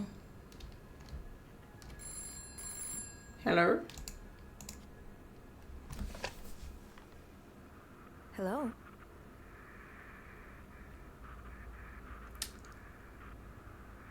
How did I even get this number? Beth? Is that you?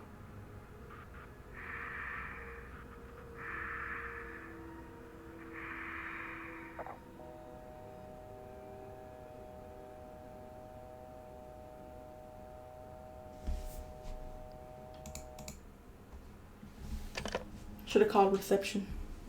Shoot.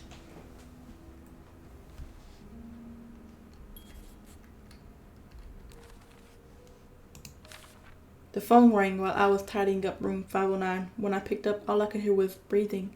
No other response. I hung up immediately. Just what do they want? I can't get the sound of their breathing out of my head. Someone's been sleeping here. I should leave it as it is. I don't know what you want me to do about these pieces of paper.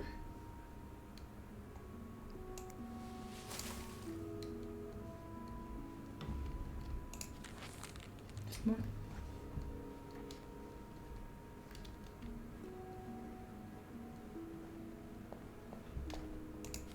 Okay. They just went to each garbage can and dumped it in there. Oh my god, do I gotta figure this out? I hope not. Oh shit.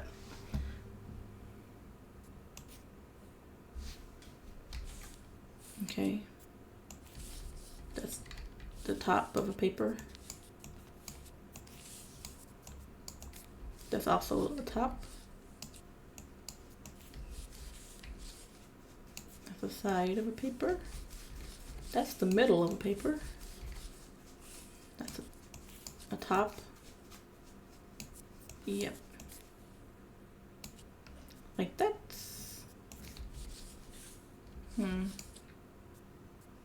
I would've quit.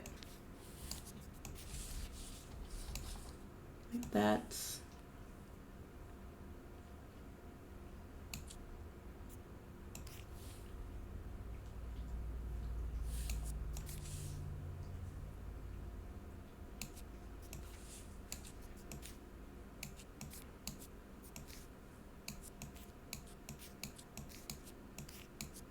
Okay.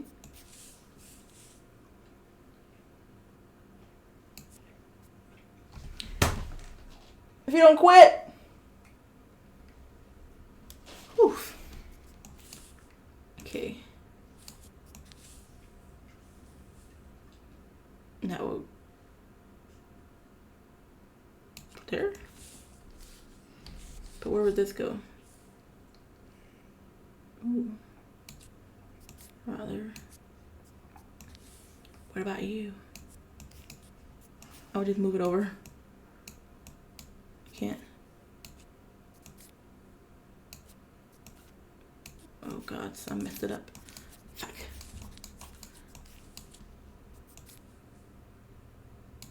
Okay. Like that, like that. Like this.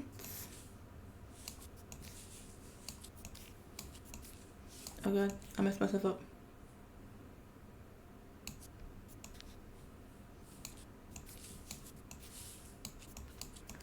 No, that goes there.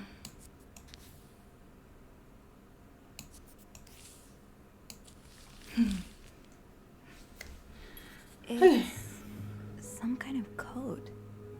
Could I break it? Do you have time for this?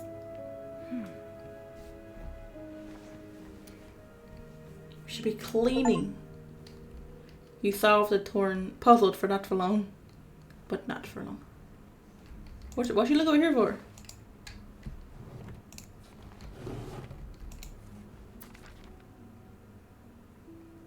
SOS equals 5, a W equals 8. Oh, these symbols match some of the ones on the torn message. That's one of the symbols. Or W.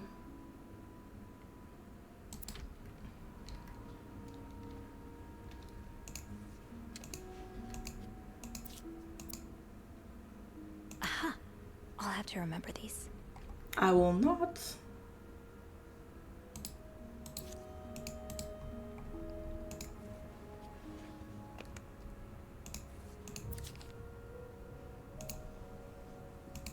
Yes, these are part of the same set. I think I can use this. More of these symbols. Just what I was looking for.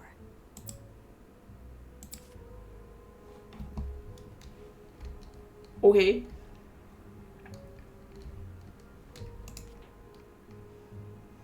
Oh. Do I go back to the other room and look at those? I should keep an eye out for those symbols. Okay. Nope.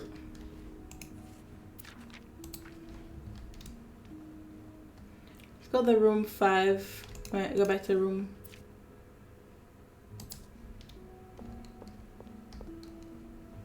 I know there's some in there.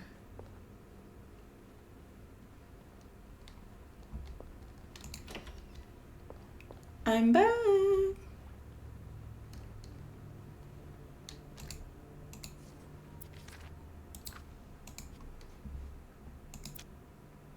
Ooh, sponge.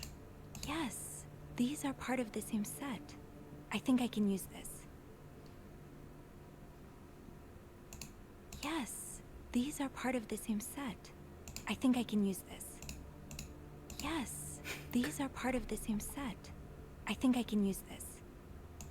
Yes. Oh, they're all the these are same. part of the same set. Sorry. I think I can use this. There's one. They're back. in here. More of these symbols. Just what I was looking for. That's one of the symbols. Mm-hmm. Sure is. I think that was it. Maybe. Oh. Lindsay. Did something Oh, I didn't do it over here, I forgot. between the two of you before she died?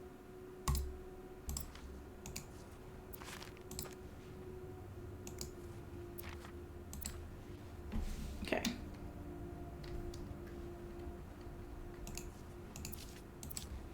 I don't think there's... I heard a Zorg.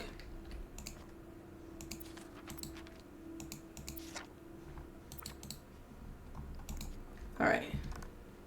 Just go back to the other room. You take the key. Okay, take it. Close the door, please. Thanks.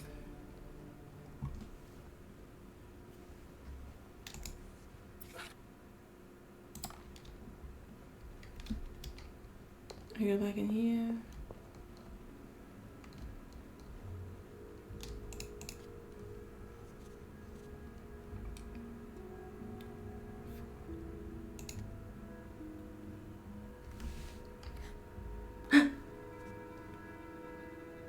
Eight is a W. So fun. That is an A, B, C, J, L. I will. Do I have a 3? No. A G is a V. That's an N. 5 is an O. I think that one is a T. 3 equal sign is an S. Do I have a swirly thing like that? Yes. And H. A W. It's an X. Next. So these are E's. I will leave. 2 is an A. I will leave notes in the vent next to your P. I mean R. Room. I will leave notes Hey, that was fun. next to your room. Who are you calling?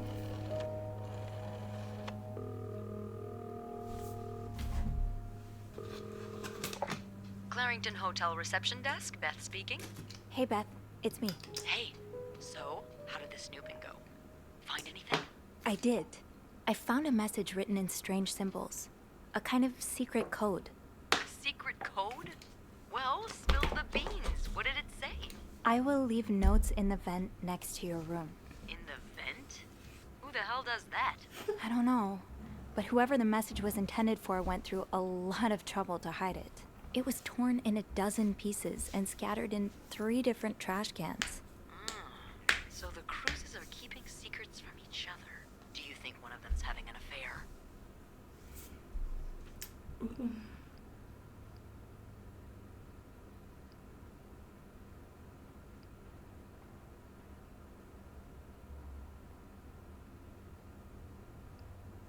Well, that's possible.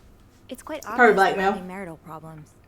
What makes you say that? Couch, bed. I'm pretty sure the husband was sentenced to sleeping in the living room. I found a pillow and some sheets on the couch. Okay, so maybe he snores a lot. Or he kicks her in his sleep. I've been elbowed by my sister more times than I can count. Some people are just bad sleepers. Is that all you've got? I also found an apology note, neatly folded next to a room service tray. I think Mr. Cruz wrote it. What are you doing? Yeah. Then he's definitely having an affair. Mrs. Cruz found out, so he tried to apologize, but she kicked him out of the bedroom anyway. What do you think? Maybe Mrs. Cruz hired Morgan as a PI. Mr. Cruz could be having the affair. Mrs. Cruz could be the one having the affair. I found a bank statement from a secret account of hers. A secret account? Well, that's my guess. It's in her own name and hidden in her jewelry box. But how could she open her own account or withdraw money from it without her good old husband's approval? I don't know. Maybe she had help from a friend or a lover. Oh. And that's not all. The account was emptied about a week ago. A withdrawal of $5,000. That's no pocket change. It sure sounds like she's planning to run. What? Yeah. I'll go and have a look at the vent that's mentioned in the message. Just to be Bless sure you. we're on the right track. Yeah, good idea, Bean. Bean? I'm about to go on break, so if you need my help again, just ask Andrew to patch you through. That's to the break cute. All Call right. me Bean. Enjoy your break. room. Oh, I will.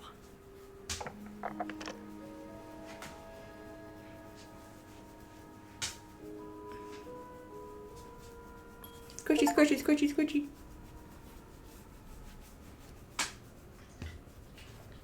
I love you, Odie Mans. Go lay down. Yes, it took some digging, but I've got all the parts of the secret message now. I'm glad I didn't throw any out with the trash. Now it's a matter of finding out what it says exactly. I will leave notes in the vent next to your room. Not too bad for one hotel maid, if I say so myself. As for what it all means, well, I might need some extra help with that. I called up Beth and she put forth the idea that one of the cruisers may be involved in an affair. It's an ugly truth, but I can see it. 509 is at the room of a happy couple. I'm going to see if I can figure out which vent they're talking about. Maybe I'll be lucky enough to find some of those notes and see just how much water Beth's theory holds.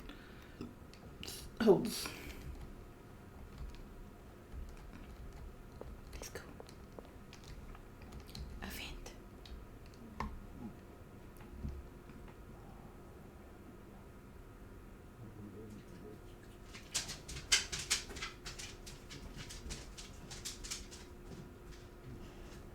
Now's probably not a good time to disturb Bernard.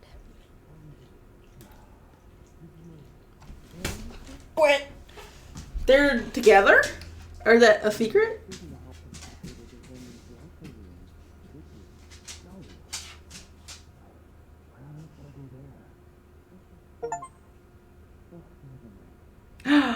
You erased the lipstick message so no one was fired by Bernard. Now's probably not a good time to disturb Bernard.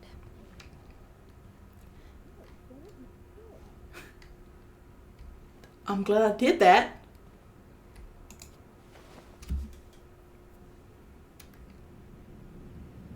Another one. Can't open these without a screwdriver. Why get a screwdriver for it?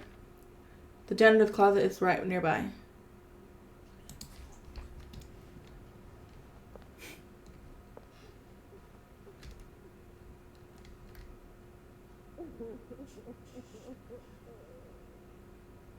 Why are you crying?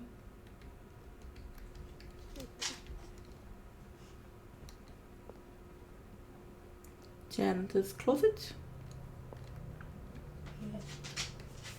I thought you said it was nearby. What do you mean? I guess go down. What?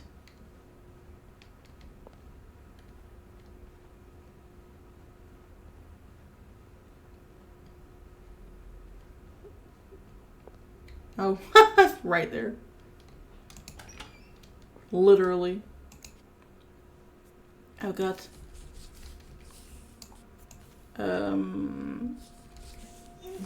Hash, Odin, Eugene. That should be like, that's the bottom. That's from Linda. Like that. Like that. Like this and like this. Like somebody gonna be like, who put this back together? Huh. That means Eugene's probably working in Bernard's office, right? I ripped this up. Bernard tells me that there is a cold draft coming from his window and it's turning his office into a freezer. Fixing this should be your highest priority today. You just heard them together in the whatchadoodle. According to a note from Linda in the janitor's closet, fixing the broken window in Bernard's office is to be Eugene's highest priority today. Since he's not around, he must be dealing with that. He knows better than to ignore a direct order from Linda. Time to head into the lair of the beast, I suppose. Shoot, no screwdriver. What's life without a little challenge? This must be Eugene with his daughter. He looks like a caring father. Sounds like Eugene asked Bernard to stop opposing the construction of the new psychiatric hospital. And Bernard was Bernard. I was unaware of your daughter's condition. I can only imagine how difficult this must be for you and your wife, but do not worry. You only have to look at my brother to see how rotten apples grow even in the best of families. As for your request, I'm afraid I am unable to grant it. Mr. Weston is both a good friend of mine and a benefactor of the Clarington, so it would be inappropriate for me to oppose him. Also, considering his great influence in the city, I have no doubt he will manage to prevent the hospital's construction no matter what. Thank you for understanding. Shop owners against new mental hospital.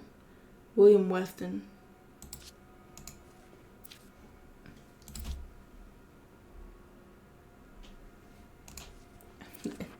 Oh, Eugene.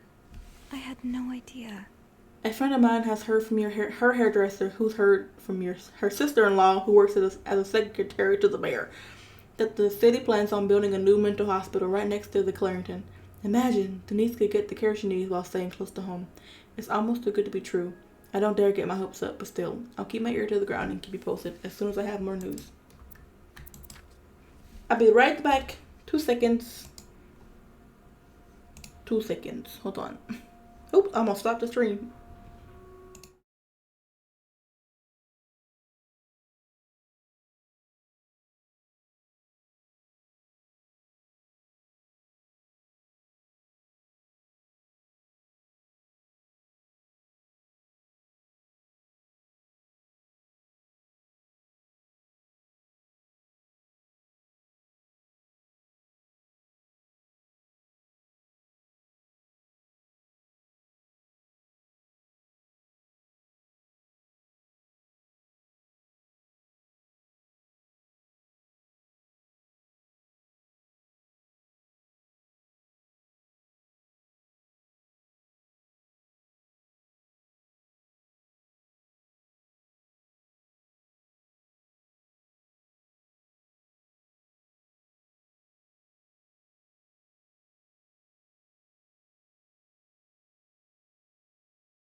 I'm back.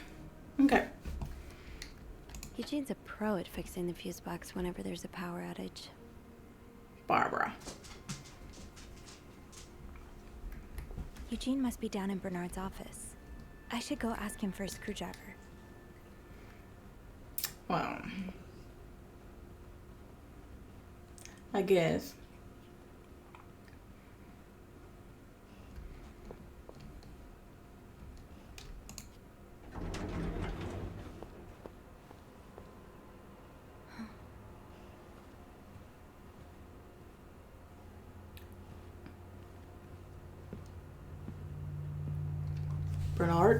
Bernard?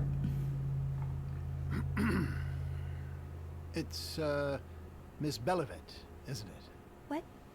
Oh, Roy. Oh, right.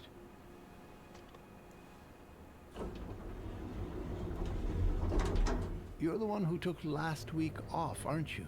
You had to, take care of your sister, I think? Mother. My mother. She's very sick. No, I hope this doesn't become a recurring thing. I need to know I can count on you. Oh, shut it. Sir. What are you doing here, anyway? Are you on break? indicates a lie. Lies may get you out of a tough spot, but be careful not to get caught in a lie. Yes, I am. Don't take too long. No, I won't.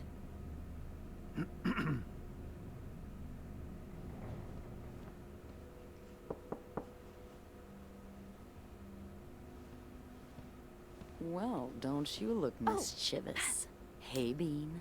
If you're planning to give Bernard a good scare, sign me up. No, I'm looking for a screwdriver. For the vent. Linda asked Eugene to fix Bernard's window. Oh, I see. Eugene? What the hell? You better go and take a look. Me? I'll stand guard by the elevator and make some noise if I see Bernard coming. Okay, thanks. I'll be quick.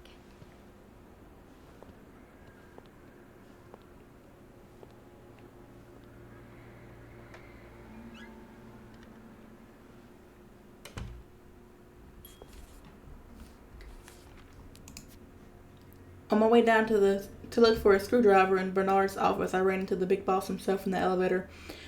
When he asked what I was doing, I quickly came up with a lie and said I was going on a break. It was innocent enough as far as lies go, but I wonder if I'd been better off telling him the truth. I'm not really doing anything wrong. Beth offered to keep a lookout while I poke around. What are you sniffing in over there? Quit! I have the rare opportunity to do a bit of snooping on my boss. What fascinating things would Bernard keep behind closed doors? But I have to be careful still, especially with Beth on the other side of the door. I don't want to jeopardize her either. Oh then, quit! Kinda wish I worked here when Raymond was in charge.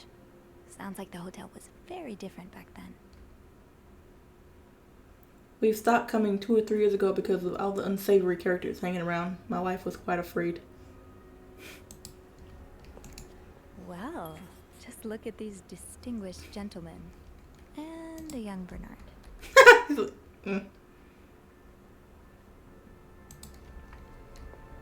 And him too, I guess.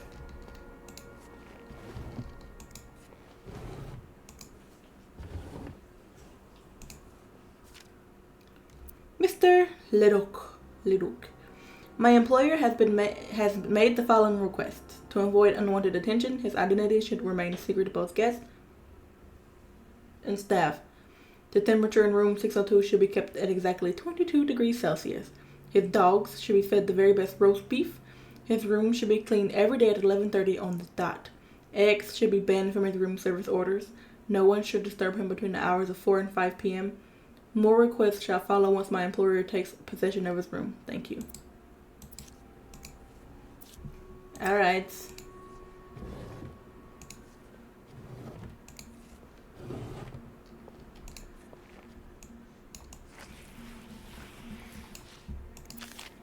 Opposing something that could help so many people just because it's close to your hotel? This is ridiculous. I would like to thank you again for agreeing to this partnership between the Clarendon Hotel and Weston Department Store. Thanks for your generous help. Renovations are well underway and the hotel has never looked better. You should come visit soon when you're, On another note, it has come to my attention that you have formed a group of local businessmen to oppose the construction of the new mental hospital. After working so hard to elevate the Clarendon standards, I cannot allow a band of cuckoos to move in my backyard. Should you accept, it would be an honor and a privilege to join your fight. Yours sincerely, Bernard. Handwritten by Eugene. Enjoy the cold, you cold-hearted prick. So, I take it the open window was not an accident. Can't say I blame you, Eugene. So, I take it the open window was not an accident. Can't say I blame you, Eugene. Aha! Let's get you to that vent.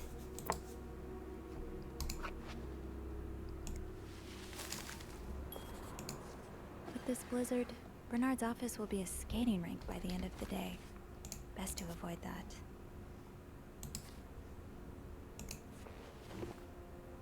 Ew! Is this Linda's? Oh, brah! That's funny.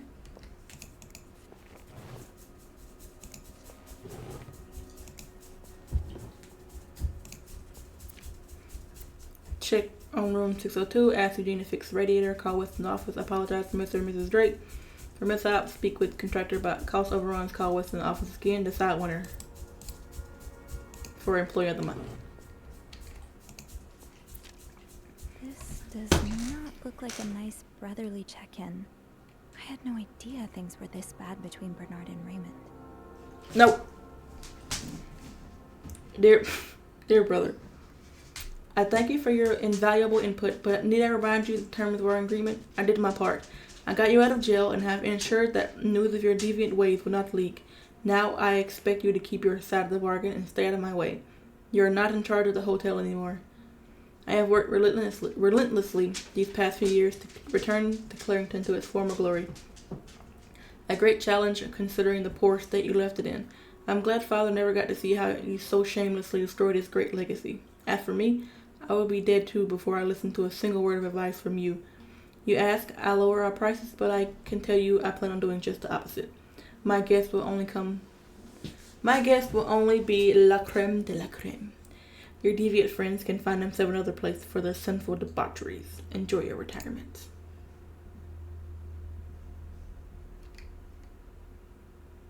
Oh, Bernard.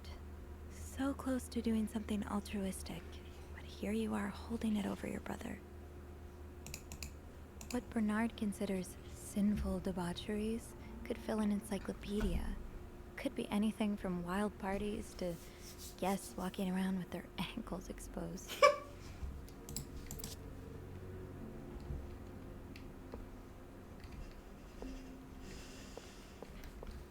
Time to see what secrets that vent is holding.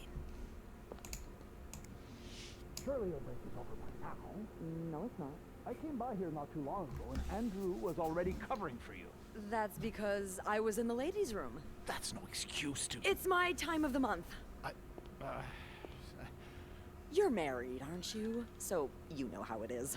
I have to go more often, and sometimes I stain the furniture, and don't get me started on all the... That's enough details. Miss Bellevit, what were you doing in my office?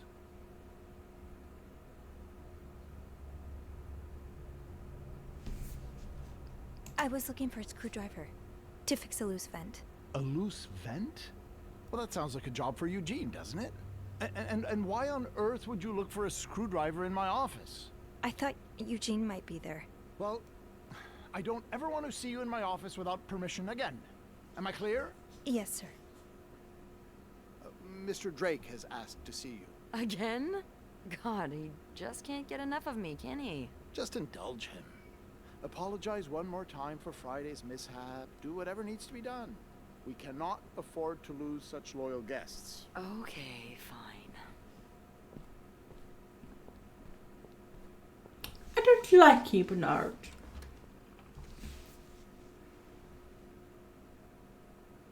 That was a close one. Yeah, I had a few cold sweats, but at least I found what I was looking for. Good. Well, if you need me, I'll be attending to the whims and worries of our entitled client... guests. Don't be a stranger.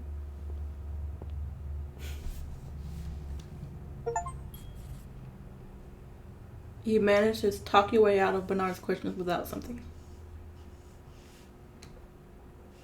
That was a close one. Let's steer clear. Bobby made it very clear he doesn't like anyone walking into his kitchen uninvited.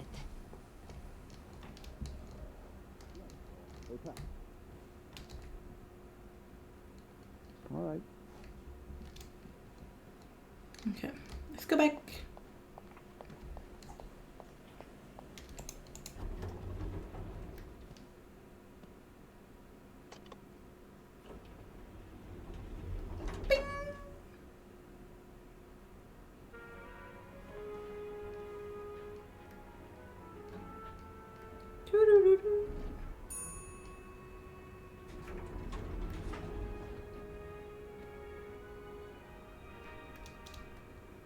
Alright, vent time.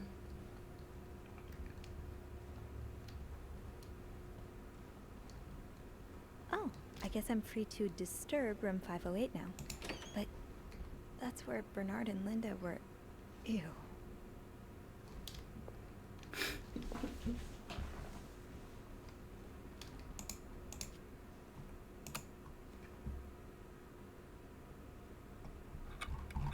that's cool.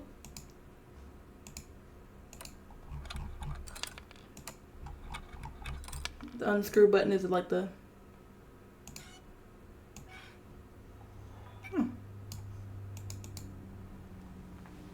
The scrolly.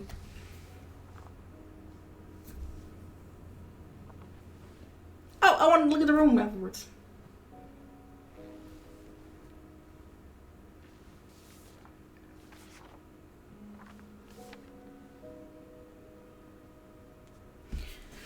Oh, this is long. Okay.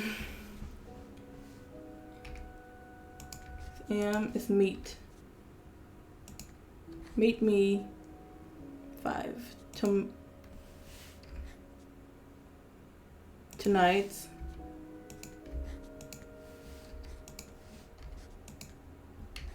In my room.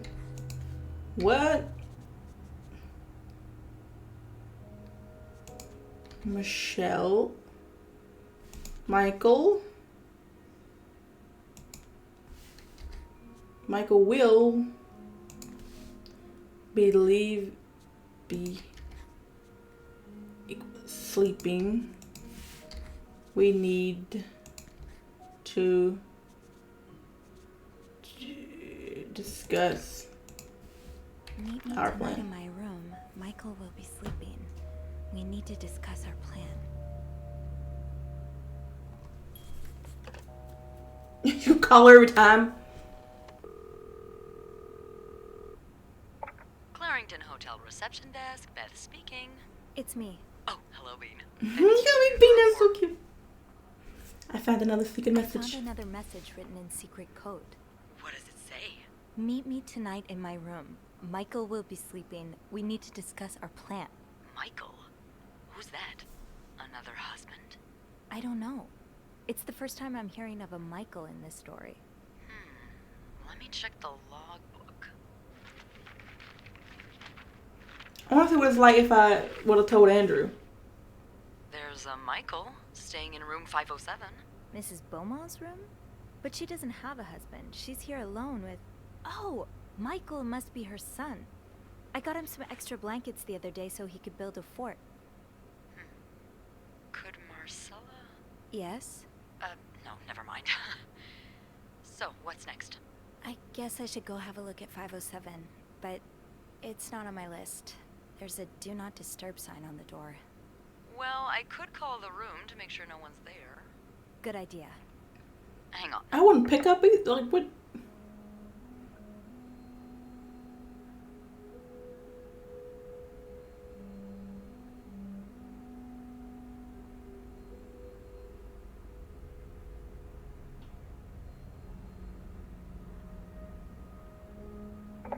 You've got the all clear, Bean. Head on over. Thanks, Beth. I'll call you back. I want to give her a nickname. That's so cute. Inventing your spleen. I want to come here real quick.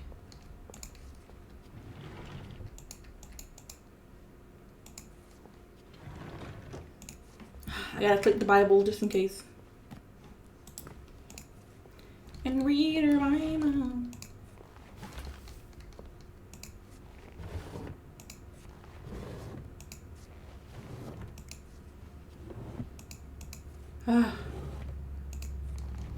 There's nothing in here, but I want to look just in case. And I get surprised. Like a hidden something. No.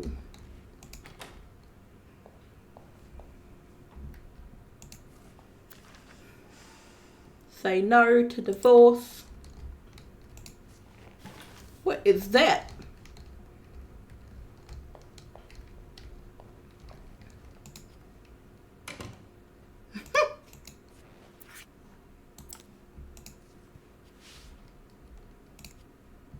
Make the bed, make the...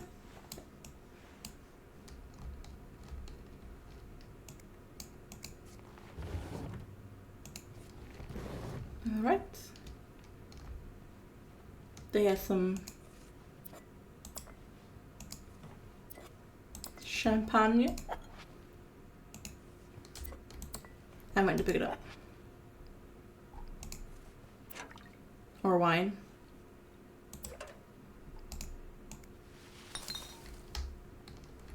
Oh God. What's with the tissue? What?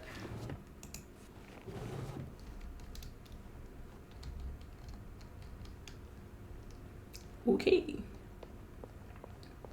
I'll just get out of here.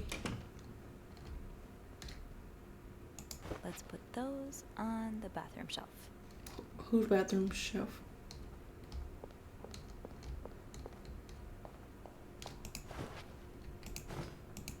I left the clean towels on my cart.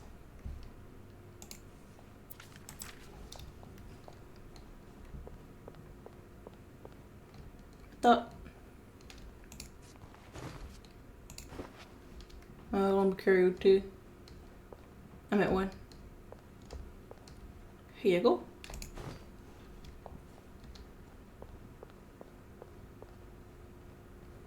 What about my cups? I have cups. Oh. Okay, where am I going? This way.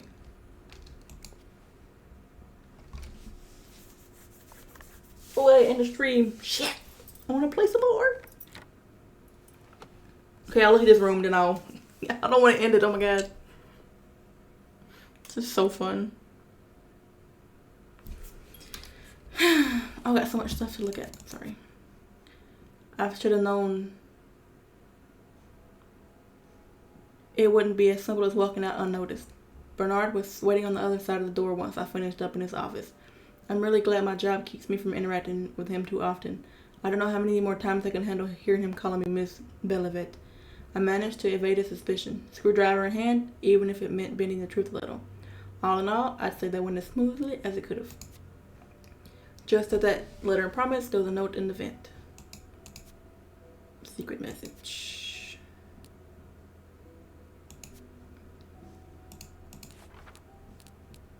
In Beaumont.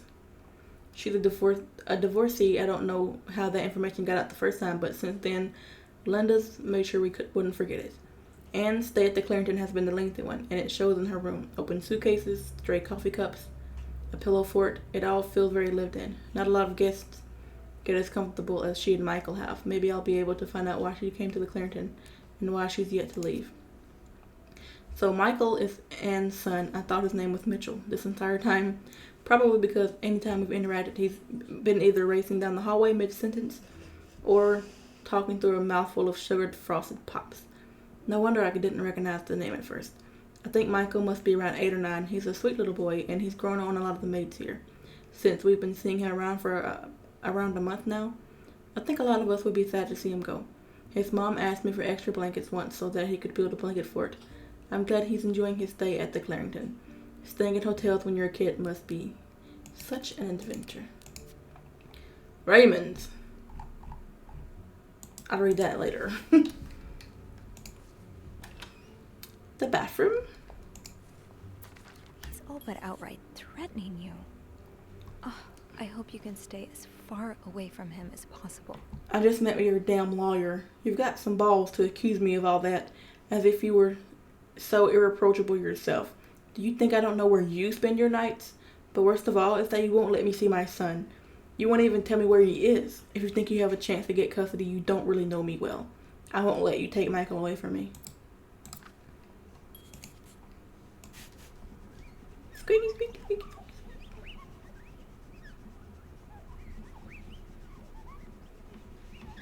Stickins. Oh. What is this? Some... A lovely shade of lipstick. Clean the toilet. I'll throw it. Someone grew tired of looking at your face, Mr. Beaumont.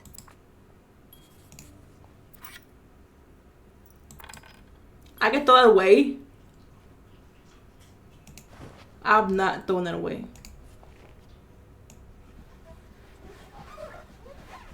I want to though.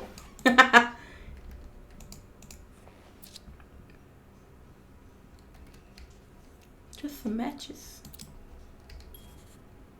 I want to throw those away just because I can. Mr. Cruz, huh? Numbers, dates, times. What does it all mean? Can I? No. Lipstick stains. It matches the lipstick I was looking at earlier. Must be Anne's.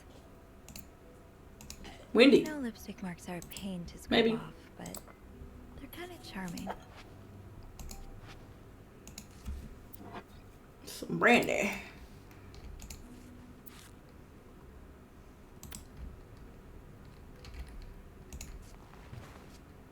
Open. There's nothing ever in these. Except some gloves. It's empty. A nunnery. You almost look like Marcella.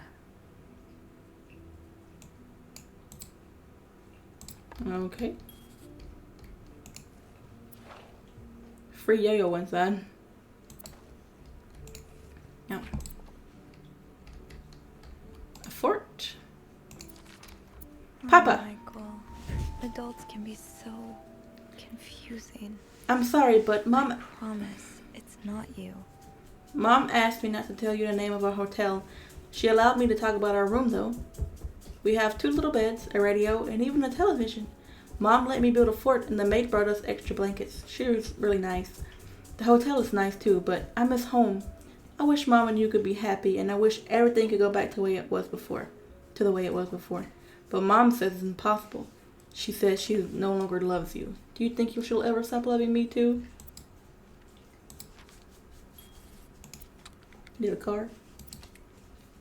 Her hair rollers. Lay down. Lay down. Nope. Lay down. Ew! Lay down. Freaking nice.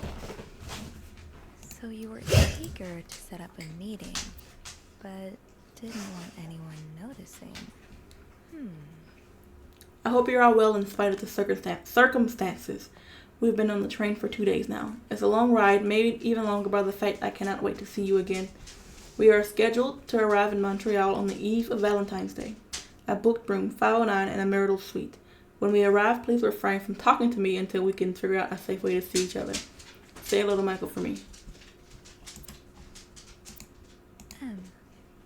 Did Marcella send this?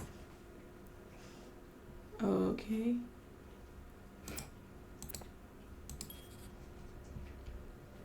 Some sheets.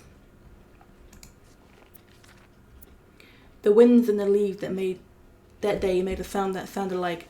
A sound that sounded like? Really, Anne? The wind and the leaves that made the tree whistle a soft melody that came to my ear. I remember every part of this day, for it was the day we met. Jesus, this is bad.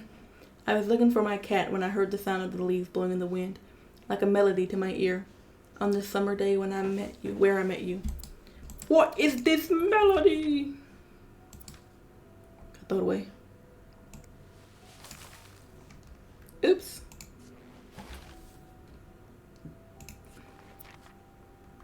Oh, this letter has been sent to you and has been around all the world 3 times. The one who breaks the chain will have bad luck. Mr. Smith received this letter in 1953, made 33 copies and sent them. 3 days later, he won the lottery. Mr. Jones received it in 1956, made 33 copies and sent them. 3 days later, he discovered an old treasure in his backyard. Mr. Williams received the letter and burned it. His wife and 3 kids died in a fire that very night. Mr. Green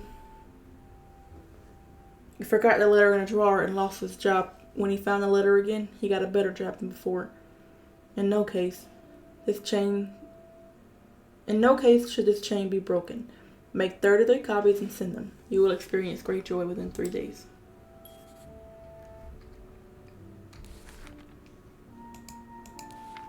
She gonna say anything about that?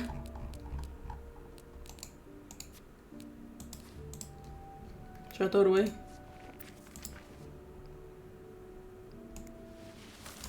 I'm gonna get killed now by the stalker. Oh, that's so sweet. I didn't. She can read that? But I'm glad it meant something to you. Thank you so much for taking care of our room every day and bringing us extra sheets. Michael and I wanted to give you a little something before you left. Aw. So you're gonna get fired. Those few coins in my tip jar were getting pretty lonely. They'll appreciate that look in your eyes.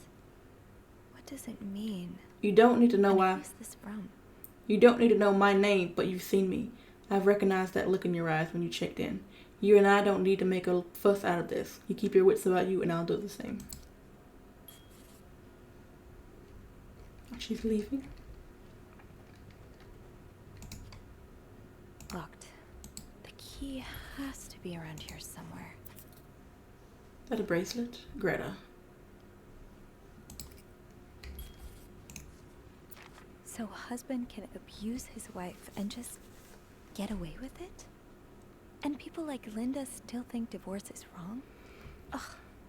Dear Anne, I have met with Louis, and he asked me to give you the enclosed letter. I think I should reiterate that some of your accusations, such as wife abuse, are not grounds for divorce in Quebec. I understand you are hurt, but I do not think antagonizing your husband is very wise at the moment. What? Do not forget to be in court at 11 a.m. on the 20th.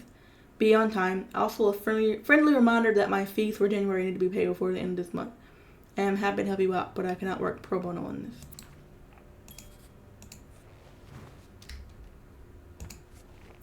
Adam or Eve.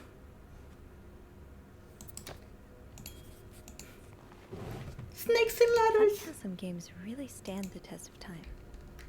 I used to play this with Mom all the time. Funny how some games really stand the test of time. I used to play this with Mom all the time. Aha! Keys are Snoop's best friend. They're like right in the open. Sounds like this is from your school days, but the name of the sender is smudged.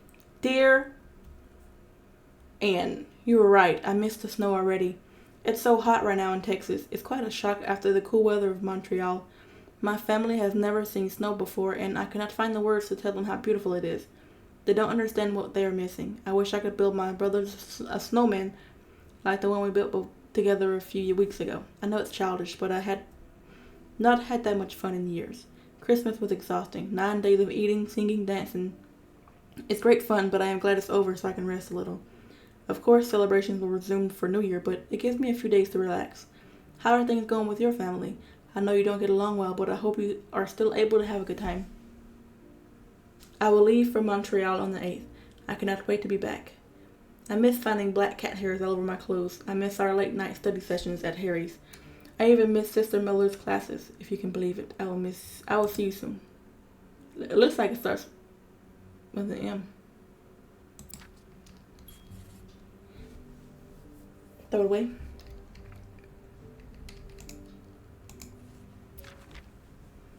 Dear Mrs. Bercy,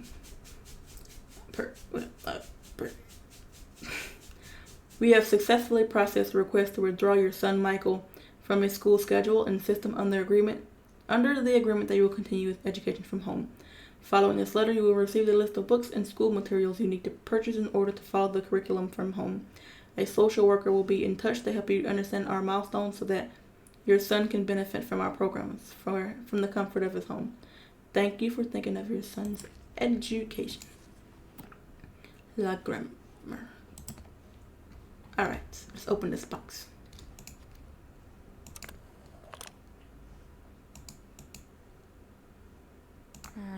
I'll need another key to unlock this. Haven't I seen one just like this somewhere? That key looks so familiar. Why do I associate it with room? Thanks for spelling it out for me. I don't know. We wasn't here? Where? Listen! Quit! I don't see your key. Where?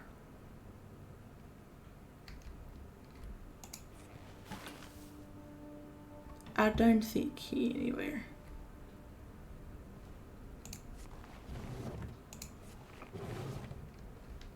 Where?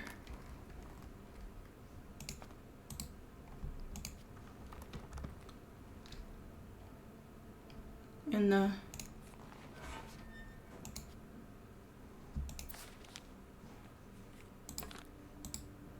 Where is it?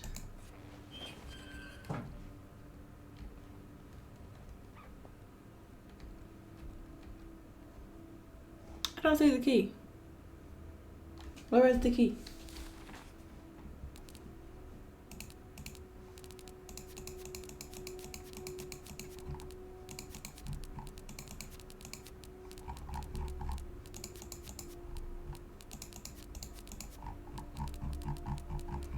Jeez. Jeez.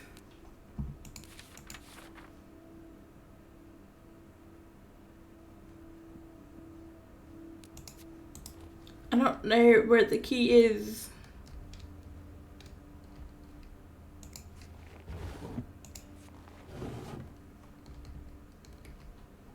Where?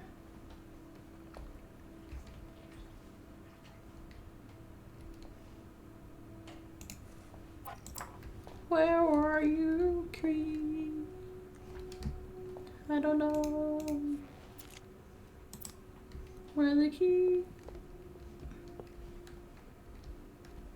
Seriously? Where's the key? There's so many places I can look.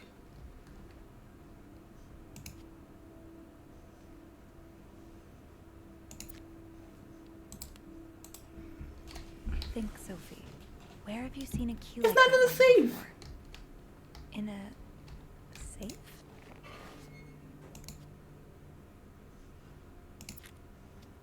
Where?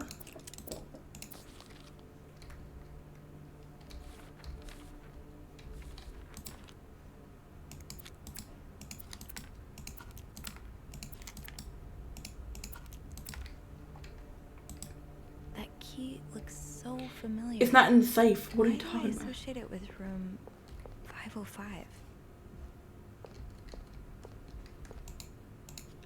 There's no key in here. What are you talking about?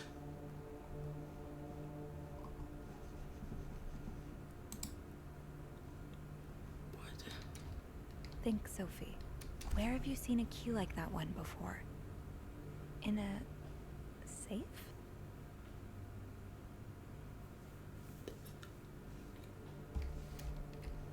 Do I already have it now? It's in my inventory. Or is it the other key?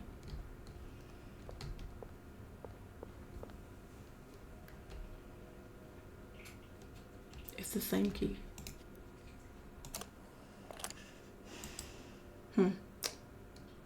Well, I don't know what's... I'll look. 2 seconds.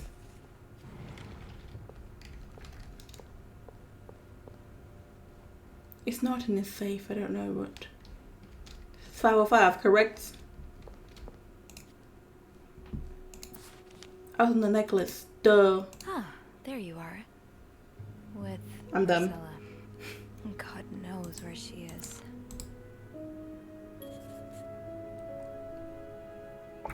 Clarington Hotel reception desk, Beth speaking. Hey, Beth. Bean, I've been meaning to speak with you. Oh, about what? Well, a little birdie told me Mr. Morgan and Mr. Cruz had an argument yesterday evening. Really? Who's your little birdie? Shock. Apparently it got so heated he had to get involved. And listen to this. It sounds like we were on the right track, 'cause he heard a particular word thrown around quite a lot. Wanna guess what it is? Affair. Affair? Bingo. Cowabunga. Did Jack hear anything else? From what he told me, it seemed like Mr. Cruz was accusing Mr. Morgan of having an affair with his wife. Wouldn't have expected Mrs. Cruz to fall for a man like Morgan, but I guess the heart wants what the heart wants. Maybe, What the but heart that doesn't explain Mrs. Beaumont's involvement with Mrs. Cruz. What do you mean? I found a chest in room 507. I think it can only be opened by turning 2 keys at once. I found one of them in Mrs. Beaumont's things. Oh, and the other one? Well, I remembered seeing a similar key in one of Mr. Morgan's stocking pictures, so I went back to check. Mrs. Cruz wears it as a pendant. It looks identical to Mrs. Beaumont's key. Wait, so Mrs. Beaumont and Mrs. Cruz own identical keys that are both needed to open a mysterious chest. Yeah, there's definitely something going on here. I think they're having an affair. The answers probably lie in that chest. Yeah, but the answers probably lie in that chest, and I don't think I'll be I don't able want to to open assume. it. I've looked around room 509. I would have seen the second key if it was there. Mrs. Cruz must have left with it this morning. Yeah. We were so close. I can't believe it all ends here. Well, hold on. I may have an idea. Get me a candle and some plaster, and maybe I can do something about that pesky chest. How? I'll tell you later. Just find me those things, and I'll meet you in the basement as soon as I manage to leave my post. All right. Thank you for not giving up. Come on, you know I wouldn't let you down. How do you know if it saves? Oh, I can save it myself. Well, it does autosave, but story progress 50%.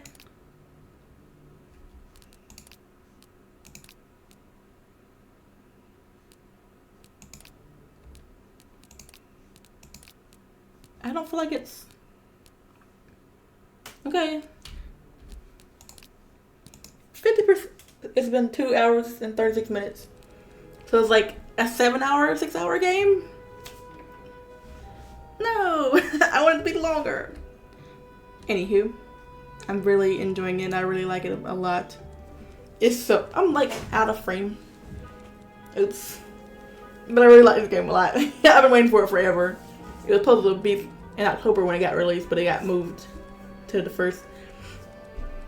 I think it was October 6th, so I had to wait a whole month. But anyway, hope you enjoyed it, and we'll be finishing it.